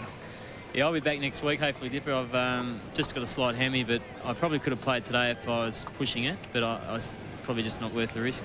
And unfortunately for Stewie Lowe, went down with a hamstring injury because we thought maybe we could cramp because it's very warm out here. Yeah, look, not sure about it, but he's never done one before. I was just having a quick chat to him. He's never done one before, so we don't know the extent of that, whether it's his cramp or a hamstring injury. It was like Salmon, mate. He really hasn't run that quick, has he? Boys, up to you. Rob, mate, you look tremendous. Obviously taking your time to get back in the swing of things, which is good. But the new guys, there's a lot being talked about and read about, spoken about, the new recruits. They all settle in well, mate. And what are your observations early in the piece? Yeah, they've all settled in really well. Fraser Gehrig's probably the main concern with he hasn't played a game yet and he's still got a bit of a sore knee, so we're not sure how he's going to come along. But of the others, Stevie Lawrence is coming along quite well. He'll be back in a couple of weeks, but and as you can see, quite a few of them are playing today and doing really well. I mean, Hamill's been terrific. New kid Justin Kazitsky, who is playing his first game today, showed glimpses of that he's going to be a great player. So, and Powell as well, and Craig Callahan. So they're all coming up really well. You mentioned Kazitsky. He does look terrific from what we've seen so far. And what about Rewell? What's his progress, and when can we see him out there, do you think? Yeah, he did most of pre-season, then he went down with a slight knee injury. So he'll probably miss the first 4 or 5 games of the season, then we'll see him sort of mid-season coming into his own. We're all anticipating having a look at some of these new faces in last week's game, and also Blighty's first game. His reaction to the start of the season, I'd imagine pretty cool and calm halves, but how did the last week transpire after, and maybe he's expecting bigger things from you as well? Yeah, look, Malcolm was pretty good about last week. Obviously, it was disappointing that we didn't get a win, but he's not sort of focusing so much on the scoreboard as on how we go about it. And we're just trying to sort of settle into his game plan, how we go about things at the moment. So we'll get better as the Ansett Cup goes on. I think we've sort of been slightly better this week with the way we've brought the ball into the forward line, and our run from the back line. So I think rather than focus on wins and losses at the moment, he's sort of trying to get our structure and our game plan right first. You've had a few coaches over the years at St Kilda. How have you found Malcolm in comparison to the others? I guess what strikes you about him most? Yeah, look, he's certainly different, and obviously very experienced and successful coach, and you can see he certainly commands a lot of respect from the players every time he talks. And so far, look, we've only been using the footies for about a month, or 6 weeks, so as I said, we're getting into it, and we're starting to adjust to his style of coaching and his game plan as well. And what about your new role as captain? I mean, enjoying that? Yeah, look, I mean, obviously a lot more of, you know, the public PR side of it, which is good, and hopefully it can help out as much the younger players as well as we go along. Well, we thank you very much for joining us on the boundary. Love to see you back next week, and good luck, and good luck as captain, son. Thanks, Dipper. Good on you. Dipper down there with Robert Harvey, and we wish him the best in his efforts. I got the feeling he might just sneak into the St Kilda team of the century, Robert Harvey. I think he'd be half a chance, and deservedly so. I mean, some of the players from the last 2 decades that have a fair presence, you'd imagine Berkey and Lowy, but a great champion, a great player, and certainly deserves the great honour of being captain of St Kilda Footy Club. And don't forget, you can get your St Kilda memberships by ringing that number 9559 6699. Well, the situation here at Monica is that St Kilda are narrowly in front, so that should help the Saints in their membership drive. We'll see whether that can continue after the break.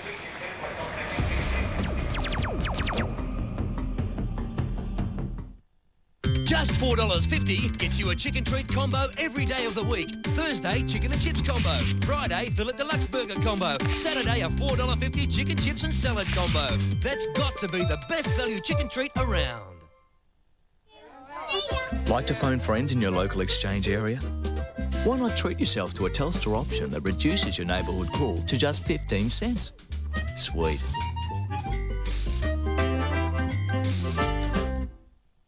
There's always more at Rockers. All Rockers fitting and service centres have fully qualified electrical installers. ProSound CD tuner packed with features, a low $159. As for your car's security, Rockers can fit an Australian standards approved immobiliser. Touchkey immobiliser fitted for only $125, or a remote control unit just $139 fitted. For all your car audio and immobiliser needs, Rockers. Well, cheaper than the others, rocking around the brothers. Mum used to say, how come you always spill stuff on your white shirt, never on your black? Doesn't matter anymore since I got Preem with Ultra Lift. It's 95% active ingredient, so it lifts my tough, greasy stains like no other spray. It's the Ultra Lift, not the normal lift, that makes it the great unstainer. Can you go past a Daewoo Nubira? Nubira is the most powerful car under 20 grand, and it's packed with features. It's got a 2-litre double overhead cam engine, air conditioning, power steering, electric windows, and CD player, driver's airbag, 4-wheel disc brakes, and Daewoo Free Care, which includes 3-year scheduled servicing. You can't go past the incredible price from $18,990. Compare the value with other cars, and you won't go past your Daewoo dealer for the feature-packed Daewoo Nubira from $18,990. Will you? For nearly 20 years, Mercantile Mutual's parent company has been Europe-based ING. ING has around 30 million customers and over $800 billion in assets globally. This success comes from applying truly progressive thinking to deliver services and products designed not just for today, but tomorrow as well. Mercantile Mutual, an ING company. For 23 years, the Cork and Cleaver restaurants have tempted guests with the finest of steaks and mouth-watering seafood. Now they proudly present the Cork and Cleaver Spice, a succulent 300-gram Scotch fillet cooked to perfection, smothered in mild hot pepper and hickory, and served with a baked potato. And until the end of March, you'll receive with our compliments a jar of this unique spice valued at $8 with every order of this special dish. First-class personal service in a classic setting, the Cork and Cleaver restaurants. Hi, home improvers. The Stratco Summer Send-Off Sale Catalogue is out now. Thumb through it. Universal veranda kits from $760. Good Neighbour fence panels, $66.80 each. And Stratco rainwater tanks to clear.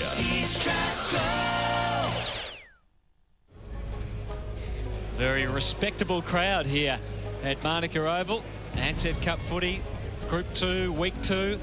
And the Saints and the Kangaroos. And this match very evenly poised at half-time. 4-point leaders, the Saints, as we go back down to Dipper. Yeah, good on you, Anthony. Good to see that Robert Harvey will be playing next week. And, of course, we spoke to Wayne Carey this morning. As you mentioned before, he'll be back next week, so that's great for our game. Now, look, just interesting, in the first half, the Kangaroos used the bench 9 times and St Kilda 7. Obviously, one of those was injury to Stewie Lowe. So, just to see how the bench is being used here. But I can certainly tell the players who use those ice vests. Paul, I never had an opportunity of using those. Did you ever get a chance to be able to use them on hot days? No, I didn't, Dipper, unfortunately. I probably could have used them on the odd occasion, but you had a heart of ice, mate. You'd need an ice vest. Yeah, you blokes just stood in the shade at Hawthorn, didn't you? Oh, not in my time. But they're a wonderful acquisition to the game of Australian rules, the old ice. Because it certainly cools the players down very, very quickly, I suppose. Back in the old days, we used to drink water and that was it.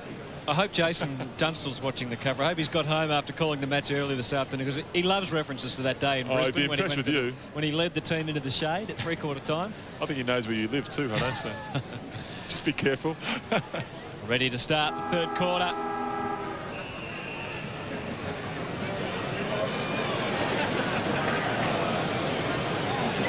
(7-5 to 6-7). Everett giving them first use, perhaps. Free kick to Powell for holding on. Advantage paid and taken by Moyle. Kicked it well out in front of Trianides. Just couldn't get an effective handball off on that occasion. Yeah, when you kick the ball into the forward flank region like that, close to the boundary line, you'd really like to hit its mark, otherwise it just dribbles over. So your forward thrust has been countered by a disposal area. Obviously, Blighty, as you mentioned, happy with that Trianides-Martin matchup, though. He's kept with it. Nathan Burke has become a goal kicker in recent weeks. He's still got 2 for the day, though, after that kick. Geez, when you know a bloke's on song when he's happy to have a ping from 50 out on the boundary and try his hand. So it's a good effort there by Burkey. Who's on the bench, Dipper, for the Kangaroos? We've got Joey McLaren, Corey Jones, Brett Harvey, Shannon Watt, Shannon Motlop and Stuart Cochrane. Good leap there from Rocker to bring it back down to ground, or thrown away by Stevens.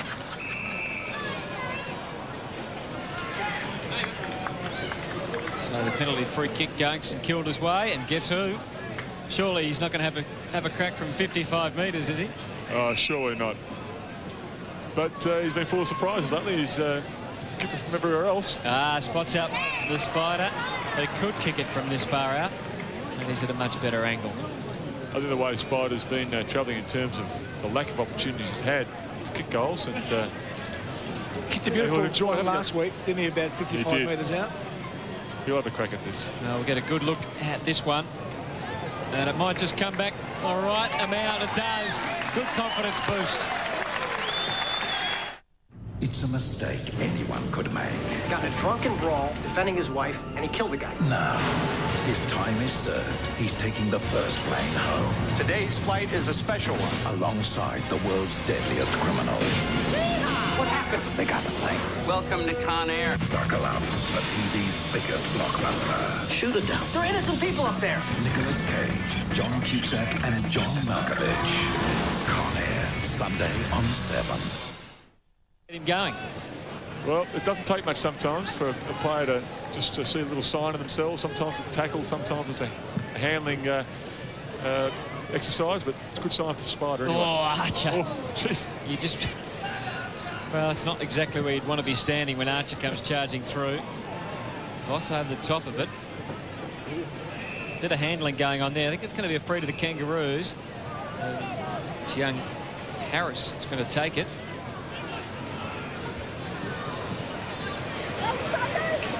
Pickett taking the mark.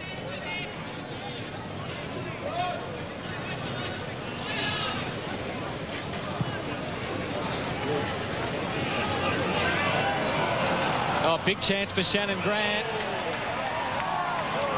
And he's got the free. Well, there you go. He stayed down in that contest, became the crummer. And it's been rewarded for his efforts there. Just see how lucky you can do. He was lucky, Hutto, at getting that kick. Young Tony Delaney looks a bit sore.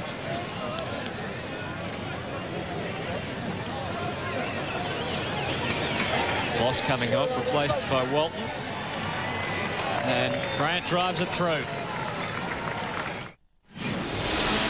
Where is technology taking us? How will we see things in the future?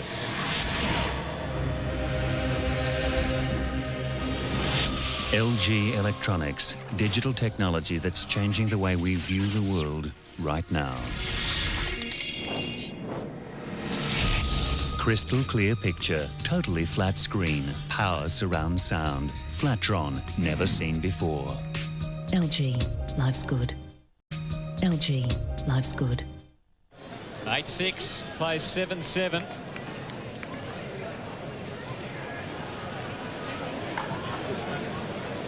Early days in this third quarter.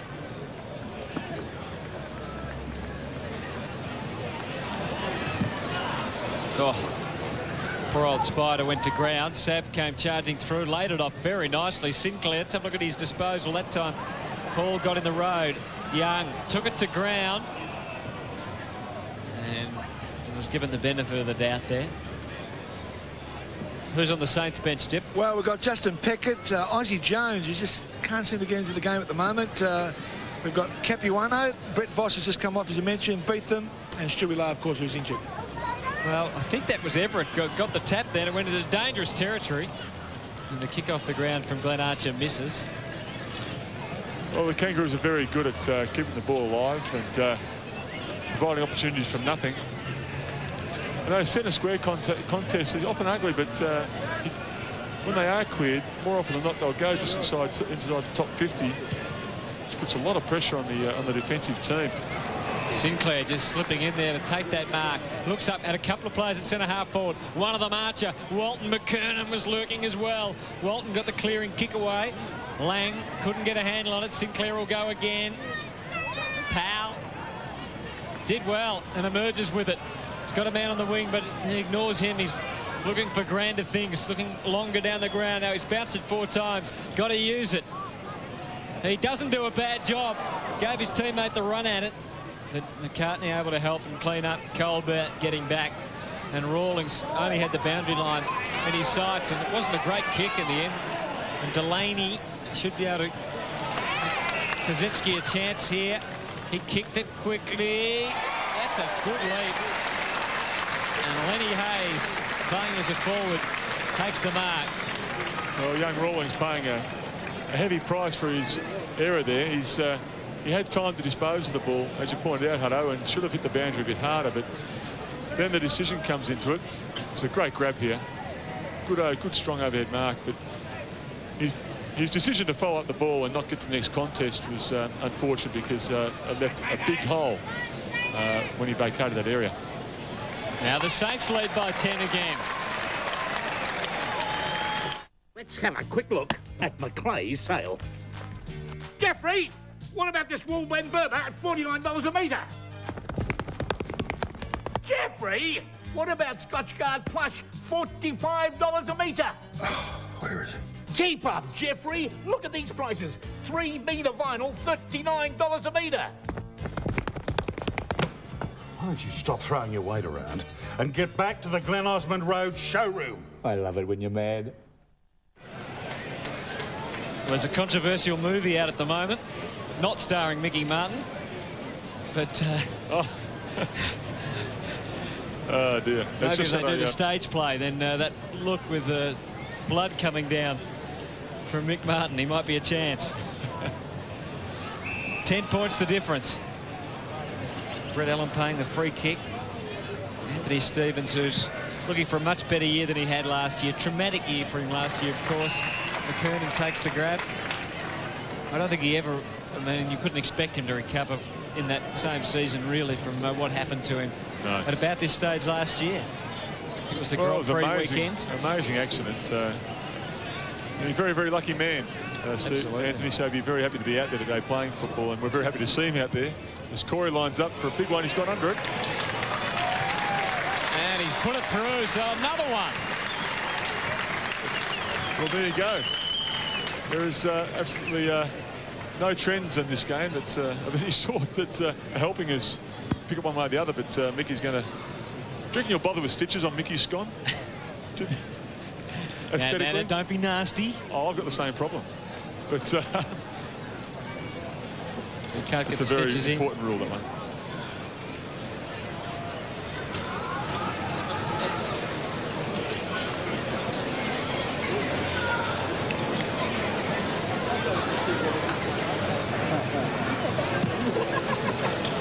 Spider Everett.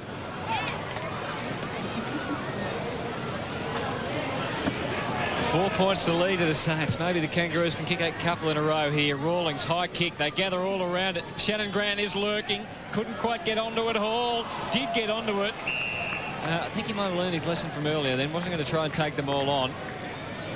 Yeah, he did, Barry. He's got to get probably more used to, more comfortable with picking out the first option. And on this occasion, a great wrap up there by Shannon Grant. And players now are getting so adept at pinning the arms and not allowing disposal. Stevens' kick didn't go very far. King, Everett did well that time, the big man. Blazing away onto the wing. The two number 2s go at it. Colbert the winner. Hamill, I think relatively quiet today, Lee Colbert, but that's his 4th mark. 6 possessions. Lang was set for that one, but Berg now pushing back. In defence, where we've seen him plenty of times in the last few years. Heard him talking the other day saying how he has been, well, stuck in defence for the last few years. Not that he was complaining, but he was looking forward to a chance to play more on the ball and maybe up forward. Sean Charles. Thompson, hard at it. Well tackled. We could see him coming. He couldn't. It's always been a source of amusement for me, Hutto. Backmen thinking they can play forward and yearning for that opportunity. It's not pretty down there, mate. It's not as easy as Dipper made it look. Free kick off the ball there to Sean Charles. Beat them just back on the ground. Hasn't seen much of it today. There's Mick.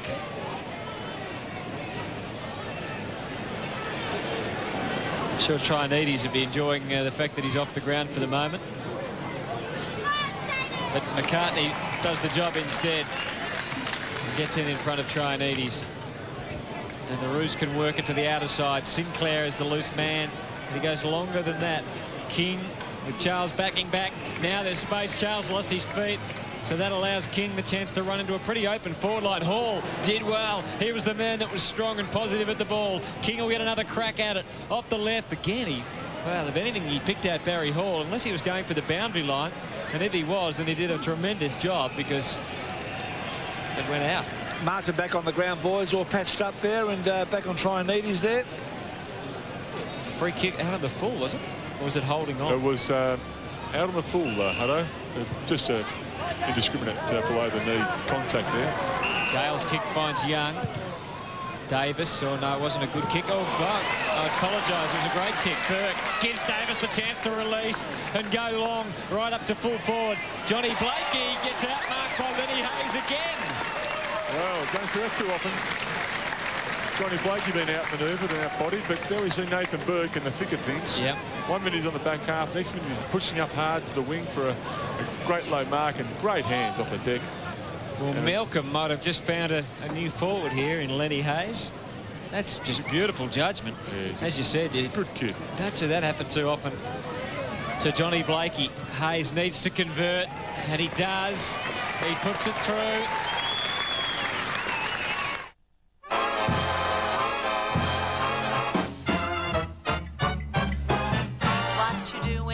That you do it, tain't what you do, it's the way that you do it. Tain't what you do, it's the way that you do it. That's what gets results. Tain't what you do, it's the way that you do it. Tain't what you do, it's the way that you do it. Tain't what you do, it's the way that you do it. That's what gets results. That's what gets results. So it's back to a 10-point game. Goes from 10 to 4 to 10 to 4. And so on. Let's see if the Saints can string a couple together, perhaps. Or maybe the Roos. Davis, again, showing some good signs again for today for the Saints when he's been on the ground. Trianides trying to lead Nick Martin well up the ground. Well, that was all well and good, but he just didn't handle the ball cleanly. Put it down, and he's penalised. Advantage should be paid. Harvey takes that advantage and gets King. Shannon Watt, who kicked the first goal of the game, haven't seen much of him since. In fact, it's the first time since that he's touched the ball. Kernan was hanging on there to Hall. Now he replies. They both shove each other under the ball. Neither can take it. Rawlings, Sinclair, Grant, all trying to get onto their preferred foot. Well, Rocker should eat this. And he doesn't. Well, push forward, Sab, and it's a shame he didn't finish it off there because a bit of hard work went into finding the space, and he'll be disappointed with that.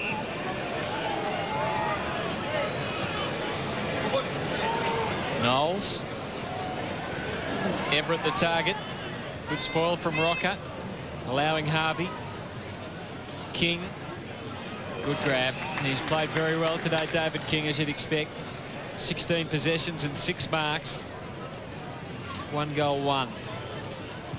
He unloads this one from outside 50. Gets a good piece of it. Davis did really well. Could see that the big blokes were pushing each other and keeping them down, and he thought, I'll get over the top and make sure that goes through for a behind. Interesting that Chinese is pushing up the ground, but Nicky Murray won't mind that. A lot of forwards have tried to do that to him over the last 4 or 5 years. He's matched up to him pretty well. I know I'm being picky, but with King, here's a chance. Harvey. Surely this time. No. Chinese coming off the ground, boys, and Brett Boss back on. I know I was backtracking a second, but it's been a bit picky with King landing it in the goal square. It's probably got to make the decision. You can kick the goal or put it to the top of the goal square. Yep. But it wasn't finished off, and there was a... Harvey's normally good in that situation, finishing off in under pressure. Spider couldn't take it. Sinclair again involved. Stevens' kick. Harris or McKernan.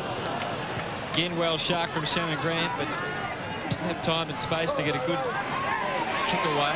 Davis with Mickey Martin well up the ground. Moving into attack at the moment. Blakey beautifully tackled. And Nathan Burke might get reported here for abusive language, or certainly the free against him. And I reckon I might be on his side. Thought Blakey could well have been penalised. McKernan with a good run out of Charles. In from the side. I'd like to come back to that one if we do get a break in play. We'll see how we go. Everett. Now there's a free kick going to the Kangaroos. Whoa. Surely it would have been further down the field if the free had been there, because the ball was further down the field. Anyway, this is young Corey Jones, the 19-year-old recruited from Sturt. He's a left footer, and they particularly like his marking ability for his height. This will test him, though. A kick from 45 out on the boundary.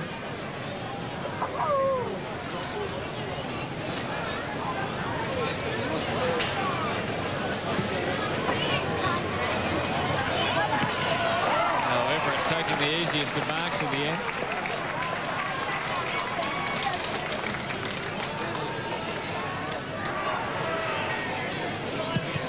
Burke having a rest.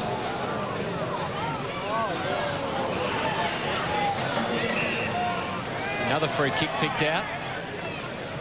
And the Saints trying to move into attack. Aussie Jones. Had them fooled that time that he was going to use his left. Runs around his namesake, Jones, and in the end he has to kick hurriedly into a contest. Martin was leading the way in that contest. Still the Saints a chance. Davis rode the bump and wasn't dispossessed. Boss got through, did well, just guided the ball onto the feet. Unfortunately, Power didn't take it cleanly, as we saw, and McCartney can rip the handball away to Shannon Grant.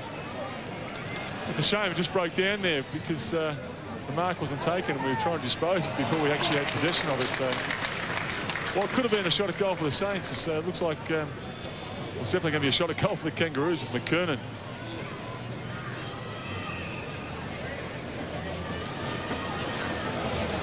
So Corey McKernan's day for the Kangaroos. He's had 10 hit-outs. It's his major stat, but 2 marks, 5 possessions, and 2 goals so far for Corey McKernan.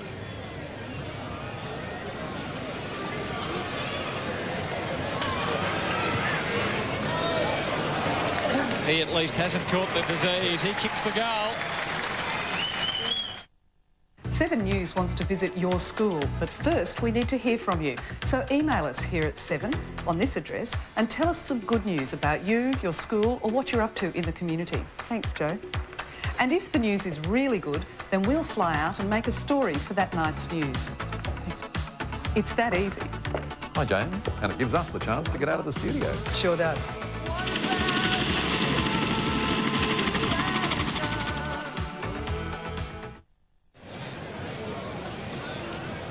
So it's back to a one-point ball game. Thompson back on the ground. Powell off.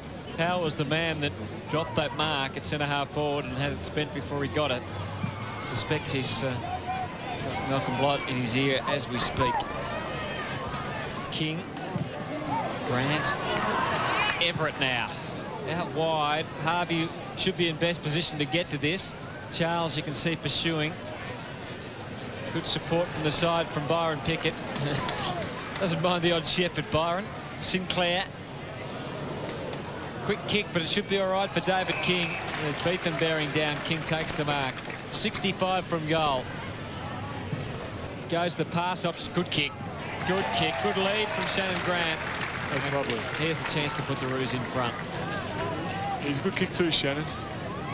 Well, some good signs from the Kangaroos here, but they've had the opportunities early in the game to really plant a seed in the Saints' minds, but the Saints have answered every challenge, and if not, more than taking this game right up to the Kangaroos. In front of the moment, deserve their position, but could be a battle right down to the wire, this one. Just interested in the rucking contest in the last centre bounce. It was line ball, wasn't it? Everett and McKernan. I'll be interested in the next one. Everett and McKernan making contact just prior to the bounce of the ball, and the rule is clearly allowed to make contact until the ball's been bounced, and it's exploiting the new rule in the centre. We'll keep an eye on that as the game wears on. Yes, the Shannon clause. Oh. Here's the kick from Grant, and he threads it through, so the Roos are in front. I know where Mr. Montgomery is. The secret's out. I'm meeting my lady friend. What's Kitty to do? We've been getting along so well. Do you think you should go to Edward and let him know how you feel? You're right. Whoa, hey! All new Dharma and Greg. I'm Kevin, and this is my wife, Jody. Was that 2 men or 2 women? Then Jack's joined a club. This is a cult, like the homeless. They're trying to make gay people straight. These people are free. But have they converted Jack? All new Will and Grace, Sunday on 7. Do here. Everett off the ground, boys. Capiano in the ruck.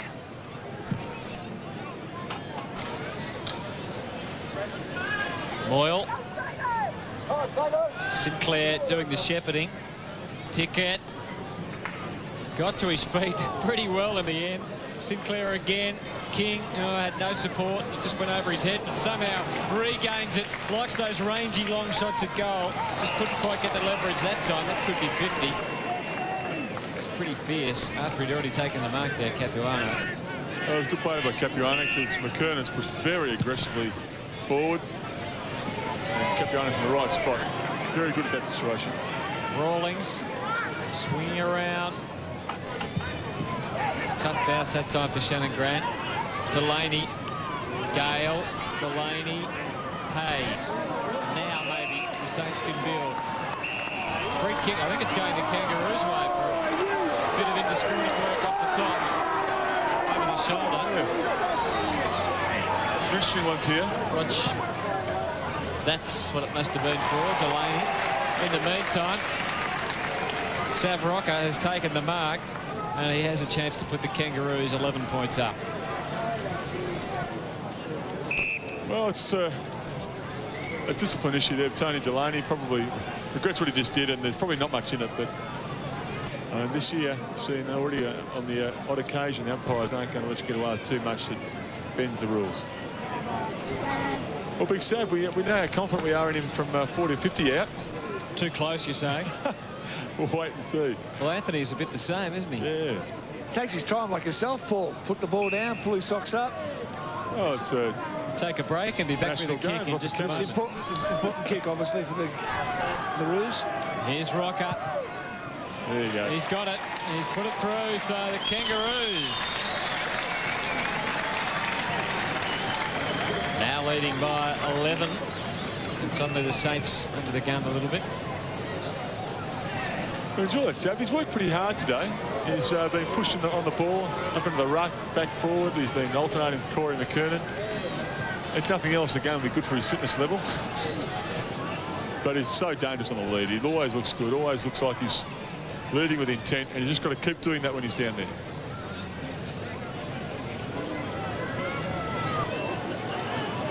Well, David King's been the person, hasn't he, Anthony? He has, yeah. He's got him back into this game, full of energy, full of run.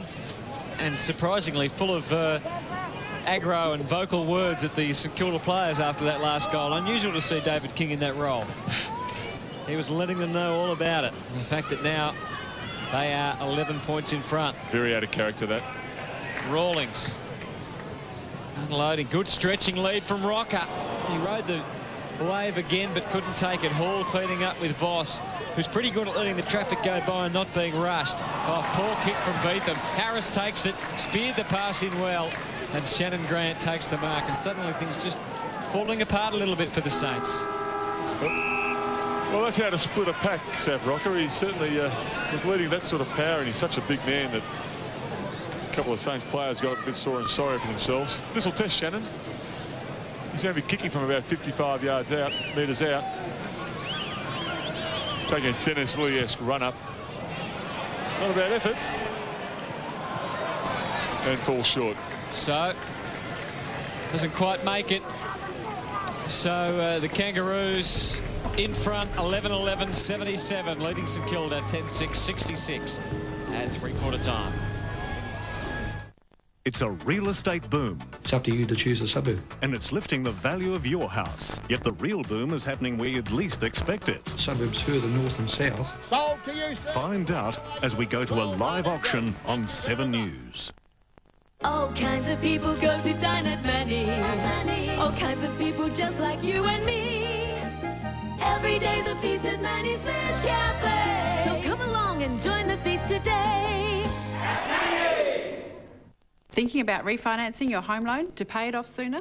Then call Great Southern Loan, because the best local home loan just got better. By depositing your pay into your loan, you can pay your home off sooner. You can still access your money anytime, over the phone or the internet. And you get our fully optioned low standard variable interest rate with no ongoing fees. You won't find this flexibility at a bank, so talk to a local business about the best home loan in town. Call Great Southern Loan now for a free brochure. Gotta get away and go to the caravan camping and off-road show. Innovations, demonstrations, seminars, destinations. Browse around in air-conditioned comfort. Try the four-wheel drive test track. See the pick of the crop recreational vehicles. Live bands, family fun. The biggest show yet. Wednesday, February 28th to Sunday, March the 4th. Royal Adelaide Showgrounds, Wayville. Gotta go to the caravan camping and off-road show. Hi, home improvers. The Stratco Summer Send-Off Sale Catalogue is out now. I'm through it. Stratco Heritage Fencing, $59 a metre. Stratco Garden Sheds from $199, and Stratco Gable Garages priced to go. On Today Tonight, Bother Boy Botham. It's really tragic. Stalking his former Aussie girlfriend. He would also call my mother. He made her spend $50,000 on him. She's dumped him, but he keeps hassling her. 6:30 Monday. Welcome back to Manuka Oval, and it's the Kangaroos just nudging ahead in that third quarter, 11-11-77, leading St Kilda 10-6, 66, 3 to McKernan, 2 to Grant, and a couple each for Burke and Hayes. Well, a little bit of drama in AFL circles today when the match in Cairns, the match tonight between Brisbane and the Western Bulldogs, at one stage looked like it might be being called off because of cyclone, a possible cyclone. Andrew Demetrio, the AFL's chief weatherman and also their football operations guru, is here in Canberra. And what is the latest, Andrew? Well, so far the news seems to be better, Anthony. Early in the day it appeared that there was a cyclone that was approaching right smack bang in the middle where our game was going to be. But we've got Wayne Jackson up there and Jill Lindsay, and we've been getting sort of half-hourly reports, and it seems to be like the cyclone's blown over. But it's raining there, and from our latest report that game will go ahead. So the match will go ahead, which is good news, because I know that you're having to go through all sorts of contentions as to what you might be able to do. Yes, and I think after speaking to Wayne and Jill, it appears that there's still a meeting to be held at 4 o'clock Cairns time, which is 5 p.m. our time. But just having spoken to Jill Lindsay almost an hour ago, she seems to think that the game will go ahead. It's raining, but there's a superb surface up there that's got excellent drainage, and you know, for all intents and purposes, that game should go ahead. What would happen if the match had been called off tonight? What was the main contingency? Well, our contingency would be that we'd try and play the game tomorrow, and we had a contingency plan for them, which would have meant that if we played it tomorrow, we would have moved the game from next week, which was due to be played on a Friday night, to a Sunday. And you know, if that couldn't have gone ahead tomorrow, we would have looked at abandoning, look at the what they call the abandonment rule, and if that had happened, we would have had to determine a result.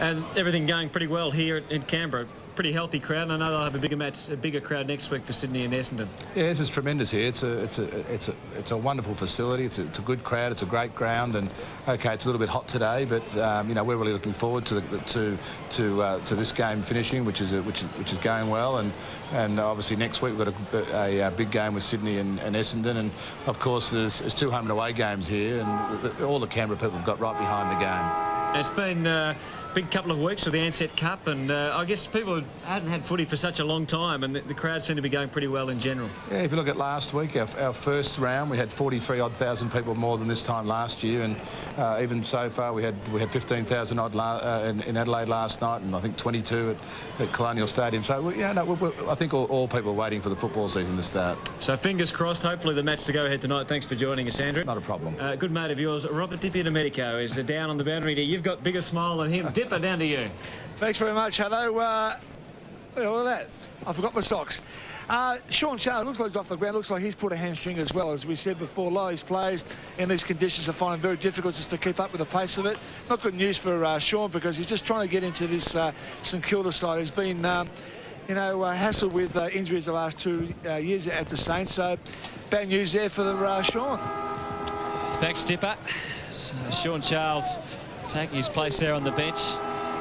Well, question is, can the Saints come back, Paul Salmon?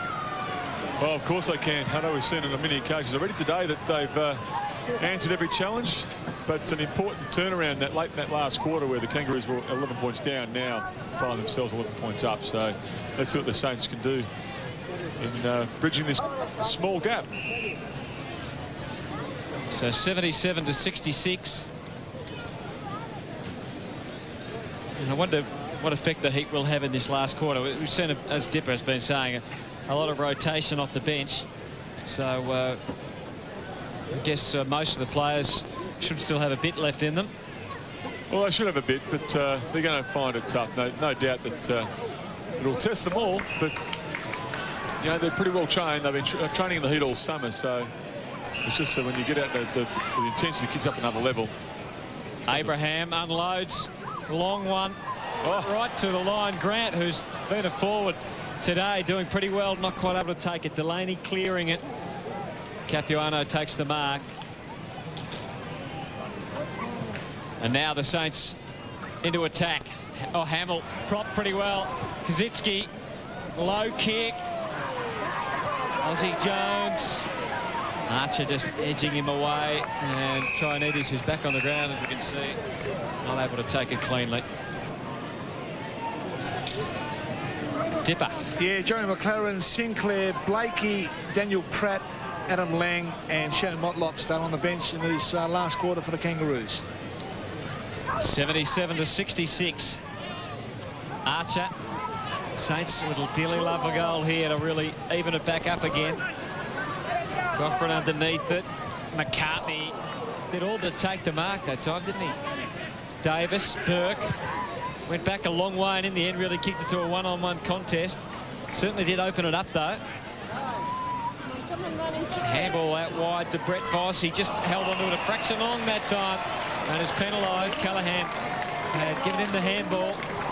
Normally we've seen Brett Voss very good at avoiding the oncoming traffic. Here's King pushing down the ground again.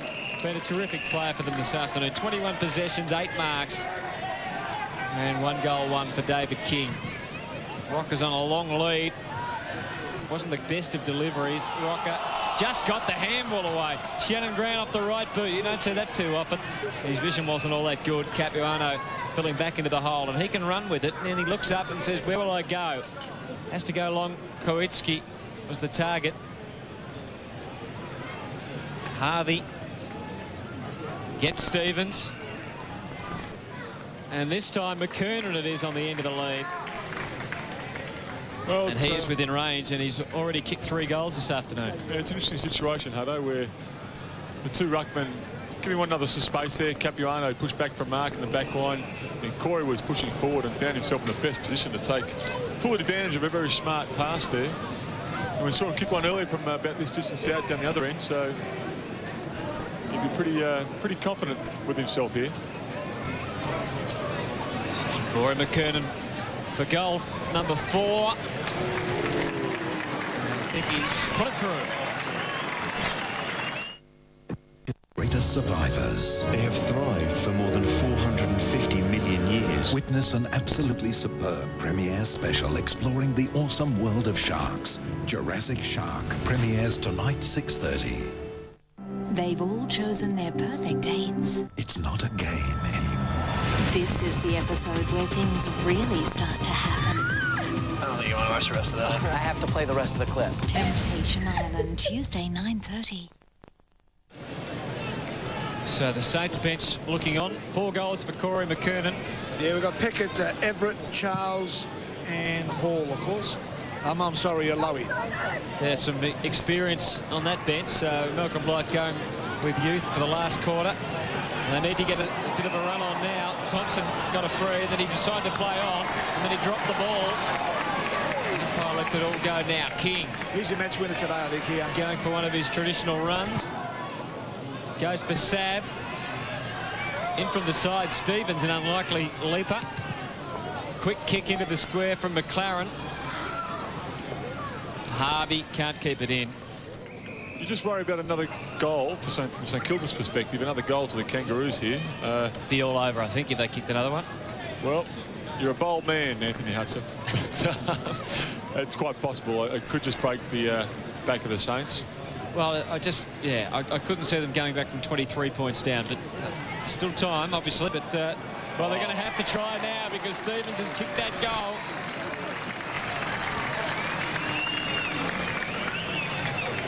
Well, that's going to make it hard for the Saints on a hot day. They've committed everything. And it's highly unlikely they'd be waving the flag, of course, but the Kangaroos with a 4-goal lead now are in the driver's seat. And I did this in the second quarter to this end. A few quick early goals in the quarter. Looked like they're going to break it open. Yeah, they answered them that time. So, I'm sure they'll fight it out. I certainly hope they will. Show a bit of character here. And it would be disappointing if they didn't. I think it would be most disturbing for Malcolm. McKernan doing the ruck work against Capuano. Hayes just couldn't find his man. Pickett couldn't get clear.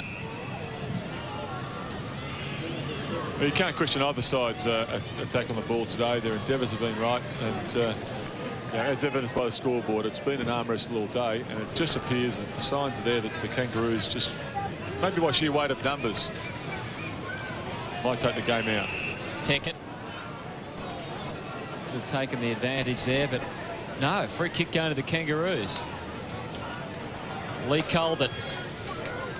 Long lead, Rocker. Hall right there with him, but Rocker takes a good strong mark. Good signs for Severio, but a free kick going St Kilda's way. Well, that's where that holding rule can be a bit of a pain in the neck, to be quite honest. You get a great grab like that, and deserves a shot from 50 outside, but his teammate has unfortunately given the free kick away.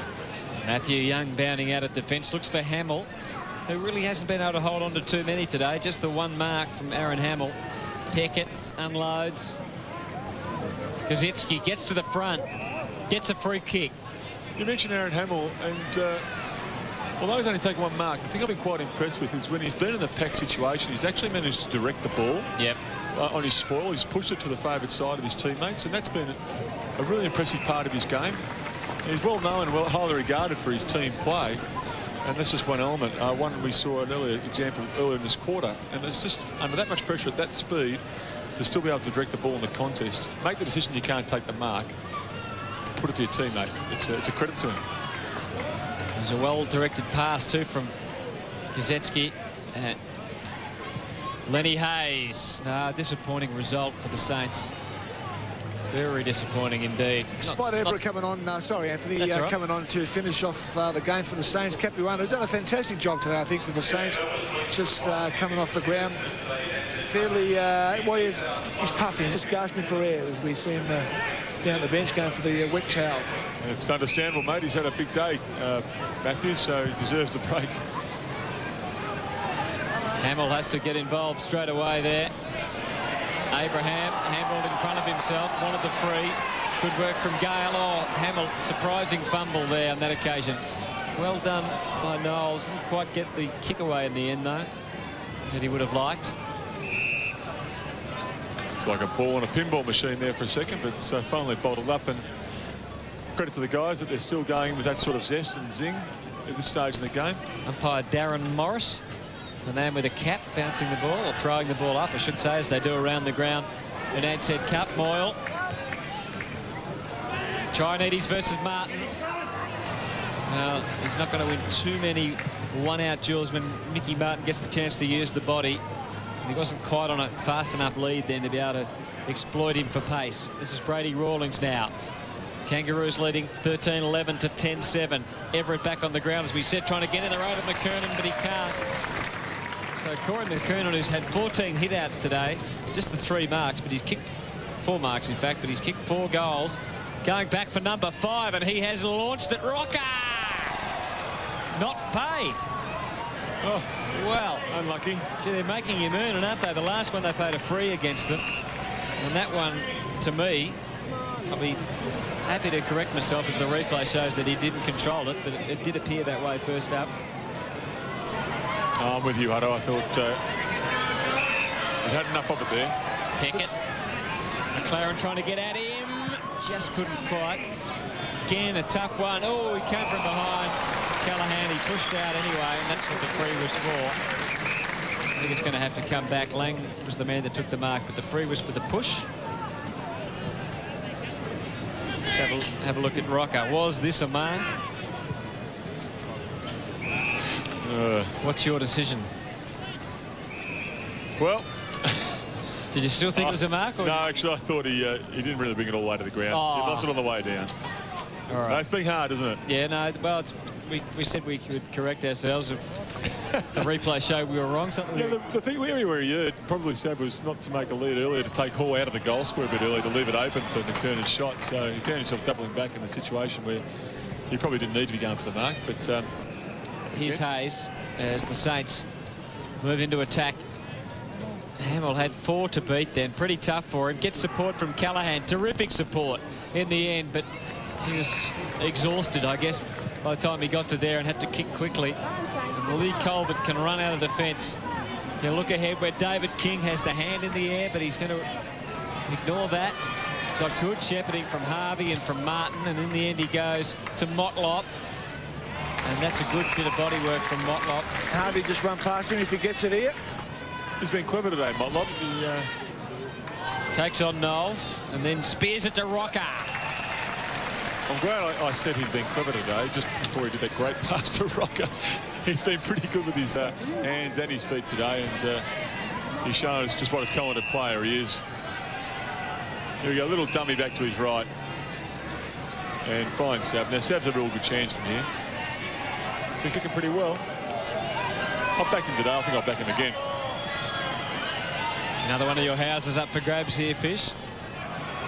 And you're down to the holiday shack now, aren't you? Well, it looks like I'm in Mum and Dad's garage tonight. The 2 mansions have gone and down to the holiday shack. Oh, dear. Sav misses away convincingly to the right. I think I can ask Dipper to spot me for the next kick, maybe. He's got a few properties. I've got a cubby house you can have.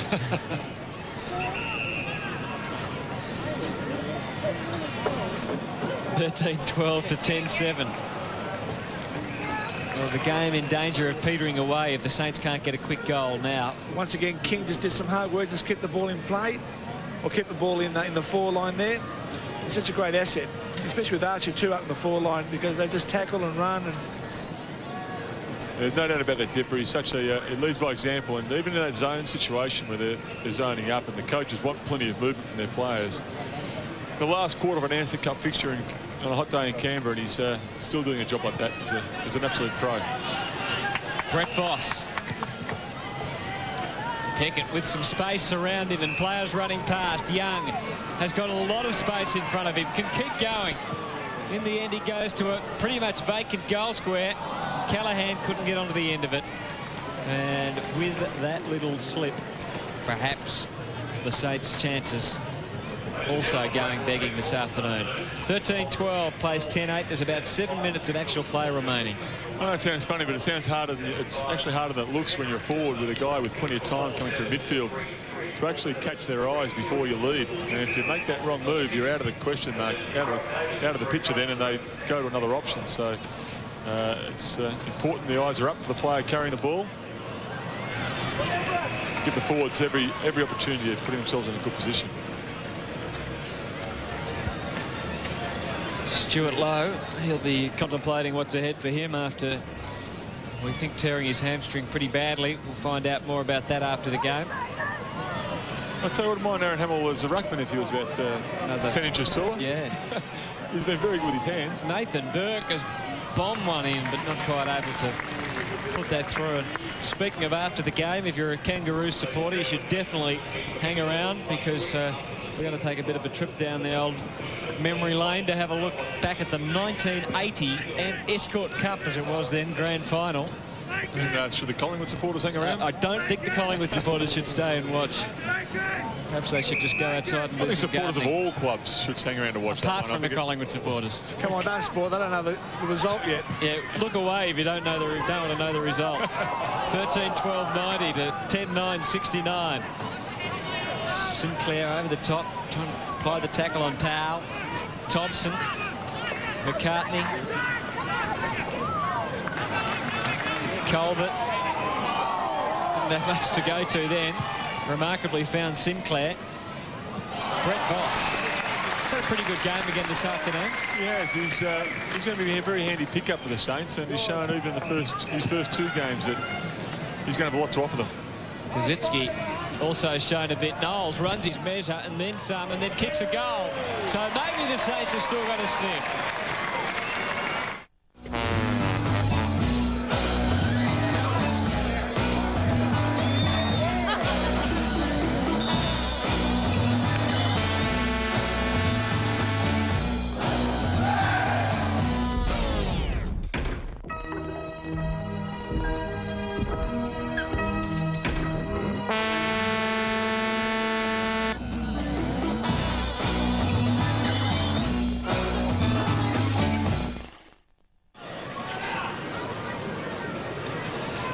$13-12.90 to $11-9.75. McKernan, Hayes. McCartney clearing the path. Saints, another quick goal here. And they'll be right back in business. Callaghan lurking, looking to get onto it. 15 points the difference. Johnny Blakey. Well, I'll tell you what, Hutto, another goal here would do the game justice, you know. It would. It wouldn't just give the Saints a sniff. It would just do the game justice. It deserves a tight finish. It's been nip and tuck all day. Good old nip and tuck. Yes. Kazitsky getting it down. You've waited 15, 20 years to use that. You've heard other commentators over the years use nip and tuck, and you've waited until now. At least I played with tuck. Oh, dear. 13-12 to 11-9. Kazitsky doing the ruck work that time. Archer, little look away handball. He knew exactly where he was going. Now Everett. Oh, good control. Did well. Just in the end, probably ran out of support, but he gets some now from Davis, who kicks it a mile in the air, but would you believe it? His teammate had time to Powell to stay underneath it. He can be a rangy kick. Powell, don't think he, or maybe he did go for goal. I reckon he's cleared the pack, and the Saints are still very much alive. Up to 70,000 thoughts every day. Eyes, which can differentiate between 10 million different colors. Hearing, that detects frequencies between 20 and 20,000 hertz. And 656 muscles, 17 of which are moving when he smiles. When we develop digital technology, we know who it's for. LG, life's good. Great goal from Robert Powell at his third club. Had a pretty good ability in the past to write clubs off, and then they'll come back and make a liar of me. I said St Kilda were probably going to go down. Suddenly, they're a real chance. 9 points down. Gale taking the mark. Still 4.5 to 5 minutes to go, so there is quite a lot of time. If for St Kilda to build and get a couple of goals. Well, Hunter, you went far off the mark. The conditions are the way they are. If you sort of see a side get a 4-goal break this late in the game, but credit to the Saints, the character today has been outstanding. King, he must be one who's feeling the heat. He's been on, I think, pretty much all day. He's amazing, isn't he, really? 24 possessions. I think he, from memory, didn't come on until half-time last week. Yep. And that's when the Roos really ran away with the game against the West Coast Eagles. Thompson, of course, the captain today for the Saints. In Robert Harvey's absence. Done a fine job too, and certainly a goal here to the Saints has them.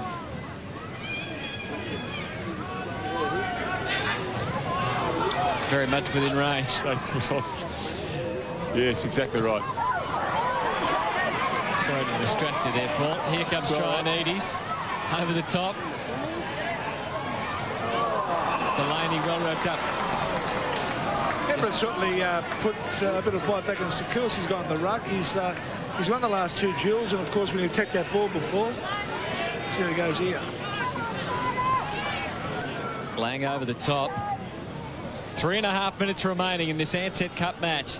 A win here for the Kangaroos, and perhaps they'll be through to the semis depending on other results. But if they lose, then it's very much open between all the teams. It will open the door for Collingwood.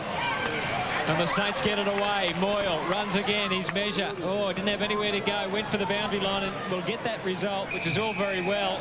But they've only got 3 minutes and they need to kick 2 goals. Yeah, look, you've got to question the decision there. You'd be going along to a contest at half-forward there with that kick, not wide to the boundary, but...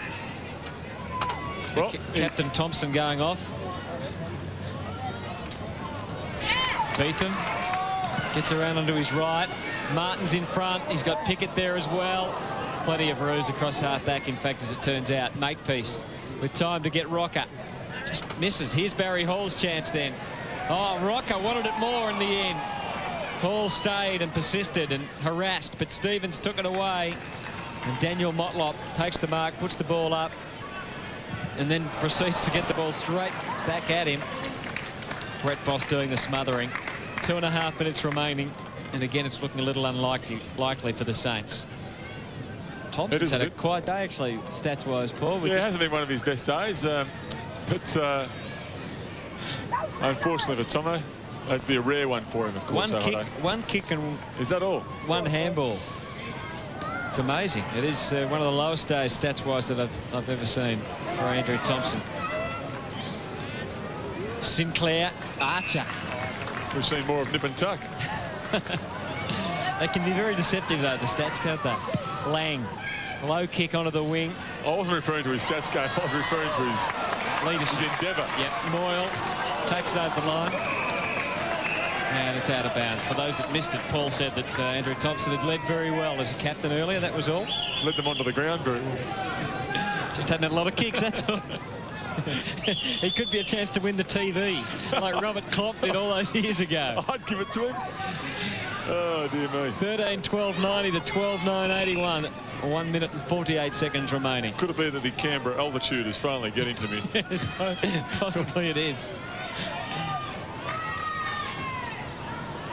Haven't seen John Howard here at the match, actually, Dippy. Well, Dipper said he had a chance to get here. He's trying to make it. Here's Burke. I'm starting to question whether Dipper actually knows the guy or not. Davis. And the ball over the line. Out of well done, Davis. He's been good today, Davis. He's run himself ragged. He's run hard. He hasn't always been rewarded for his efforts. You're just looking at his stats. No, he has been good. He's been very good, and he was good last week too. Justin Pickett. 1 minute 14 to go. Saints need a miracle from here. They need a clean mark and goal.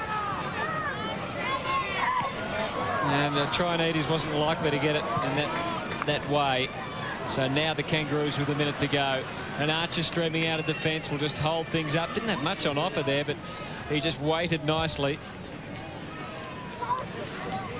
And taken over the line by the young man, Corey Jones. Happy enough to do that. 40-odd seconds on the clock. The Kangaroos look like they'll record their second consecutive victory.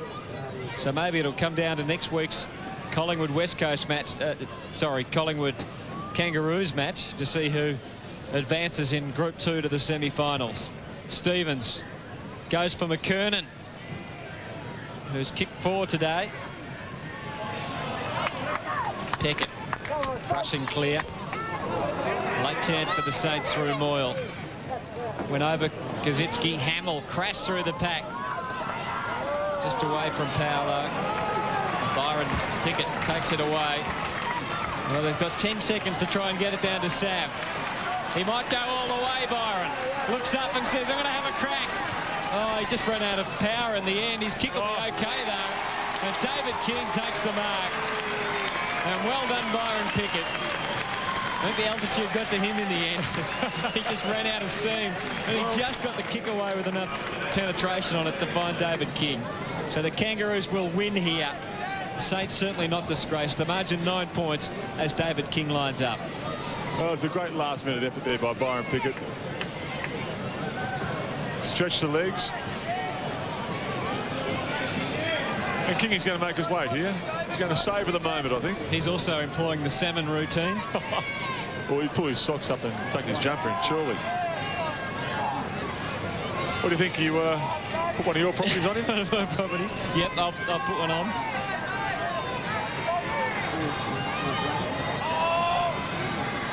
Ah, beautifully done, David. Kicks the goal, so the Kangaroos win by 15 points. And one would suspect by now that Dipper might have found his way out. Yeah, Anthony, I'm with Lee Colbert and Spider. Very good, thank you, Spider. Lee, warm conditions today, mate? Yeah, mate, it's a bit warm up here, eh? It'll be good. It's good ground. We handled it all right, I think. You flew in today. I mean, how difficult was the day? Yeah, it was a long day. I think we up at 6 o'clock, mate. It's a bit earlier than I'm used to, but yeah, look, we just hang around the hotel and try to stay pretty focused. You're settling nicely in the side. You had a good year with them last year, and of course, well, one stage you play on the wing today. Yeah, started up there, but yeah, just trying to find my feet, and fitness is coming, so keep working at it, mate. And just tell us about this side with young Rocker is in good form, and of course David King. Mate, he was awesome, King. He just keeps getting the footy in. And Rock's going well, mate. He'll get better, and I just like to see him kick a few more goals. Yeah. 2 games, 2 wins. Well done, mate. Good on you, Dip. Sure, Sav will be very happy with that. Dipper, young Rocker. Well, he looks younger, after a great pre-season, Sav, and he's had a couple of handy opening weeks for the Kangaroos, and a good win. Good win for the Roos, 14-12, 96 to 12-9, 81. This news update brought to you by Commonwealth Bank's 1-year guaranteed rate home loan. Good afternoon. A female scuba diver has died off the York Peninsula. The woman was diving with a group near Althorpe Island. We'll have the full details at 6. Also tonight, growing anger over the loss of the Le Mans race in Adelaide after only 1 season. Panic on board the Spirit of Australia ferry after a fire broke out, and a major rescue at sea after a luxury yacht runs aground with more than 20 partygoers on board. Details at 6. Looking for a huge range of quality carpet at discounted prices or a total interior package? You'll find it all at Macleay's Glen Osmond Road. The latest carpet fashion. Discover vinyl, timber, cork and a wide range of fabrics and curtain styles. Our decorators will help you personalise your colour scheme. A single room or an entire house. Macleay's can develop your ideas and where price counts, work to a budget. For more than just carpet. Macleay & Sons, 243 Glen Osmond Road. You remember Jared from Subway? Turns out he's inspired a lot of people. Still looking good. He'll show you the way. His name is Jared, and he'll lead you to Subway. That's where it goes, along with the rest. For 6 sandwiches with 6 grams of batter left. What an inspiration. Subway. Eat fresh. Why are Adelaide's 8 hair machine salons the leaders in hair design? Vincent Ronaldo explains. Hair Machine is recognised throughout Australia for the training. At Hair Machine, we are unique and we care. We're about creating a passionate style for each person, which is the most important thing about hairdressing. The product is good because we believe in it. Love to experiment with styles. At Hair Machine, we give good quality service. Salon of the Year. Holdfast Bay's unique place in history is being celebrated at the exciting new Bay Discovery Centre, situated where else but at the end of the tram line. It's a $3 million development at the Glenelg Town Hall. Take an exciting interactive journey into our past with spectacular multimedia exhibits. A team of friendly volunteers will make sure your family will love the experience. And it's free. Visit the brand new restaurant and wine bar downstairs. It's all open now, 7 days a week, 10 till 5. All kinds of people go to dine at Manny's. All kinds of people just like you and me. Millie does and Billy does and even Auntie Lily does. Mum and Dad and friends and family. So why do people go to dine at Manny's? All kinds of people just like you and me. We'll ask them and they'll tell you. Quality. Value. Every day's a feast at Manny's Fish Cafe. So come along and join the feast today. How does Matt surf when there's no surf? It has a powerful V6 with an amazing Sportsmatic transmission or a 2.4-litre 4. It has constant four-wheel grip. It's Hyundai's new all-wheel drive. Hit the exhilarator. The new Santa Fe. Hyundai. Take another look. Go, boys, go.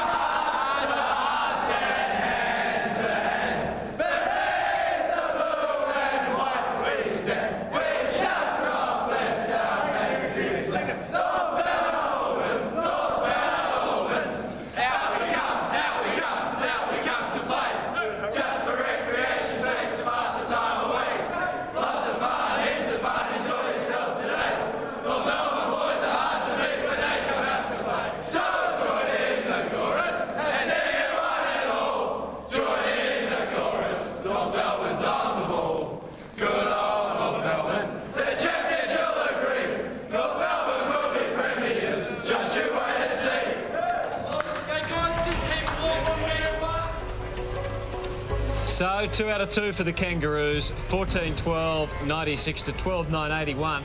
Pretty interesting old match with the Saints in front for the first 2 quarters. It was really late in that third quarter where the Kangaroos got on top, and then early in the last quarter, 14-12 to 12-9, 81, as the players from both sides warming down, and well, the Kangaroos in particular, I suppose, would be enjoying themselves. Severio Rocca, pretty solid performance.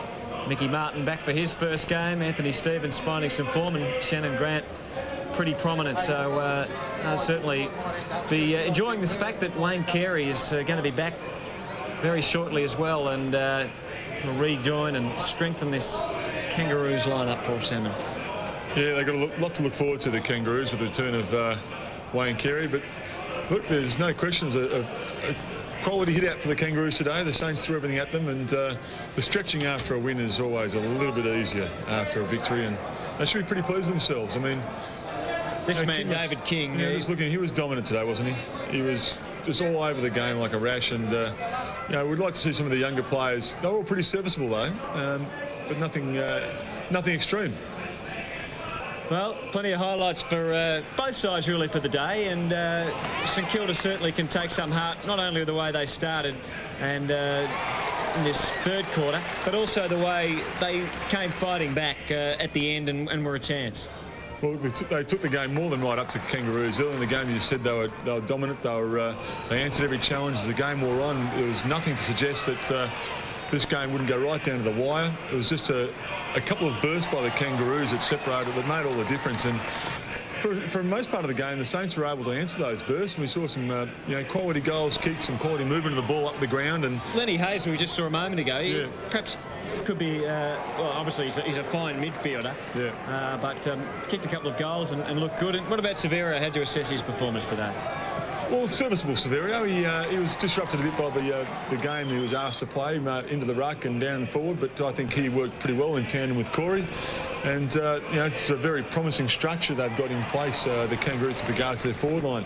This guy, Anthony Stevens, was good today. I like this fella. I mean, everything we saw him do today was, he rarely made a mistake. And when he got his hands on the ball, he was clean, he was sharp, he made good decisions, and So for all you Saints fans who are hoping for the best from their two top draftees in Kosiski and Rewalt, well, we've seen from Kosiski at least, he's got a big future. This was a great way to finish, wasn't it, from Byron Pickett, running the full length, just about ran out of puff, got the kick away, and David King, the man who'd been, well, the star of the match, taking the mark and kicking the goal to finish off the action. So we have a look at the stats, and well, the Roos with more possessions and fairly tight for the rest of them. It is fairly tight. We saw at half-time was even tighter. We saw the Kangaroos in the second half get a little bit more on top with the kicks.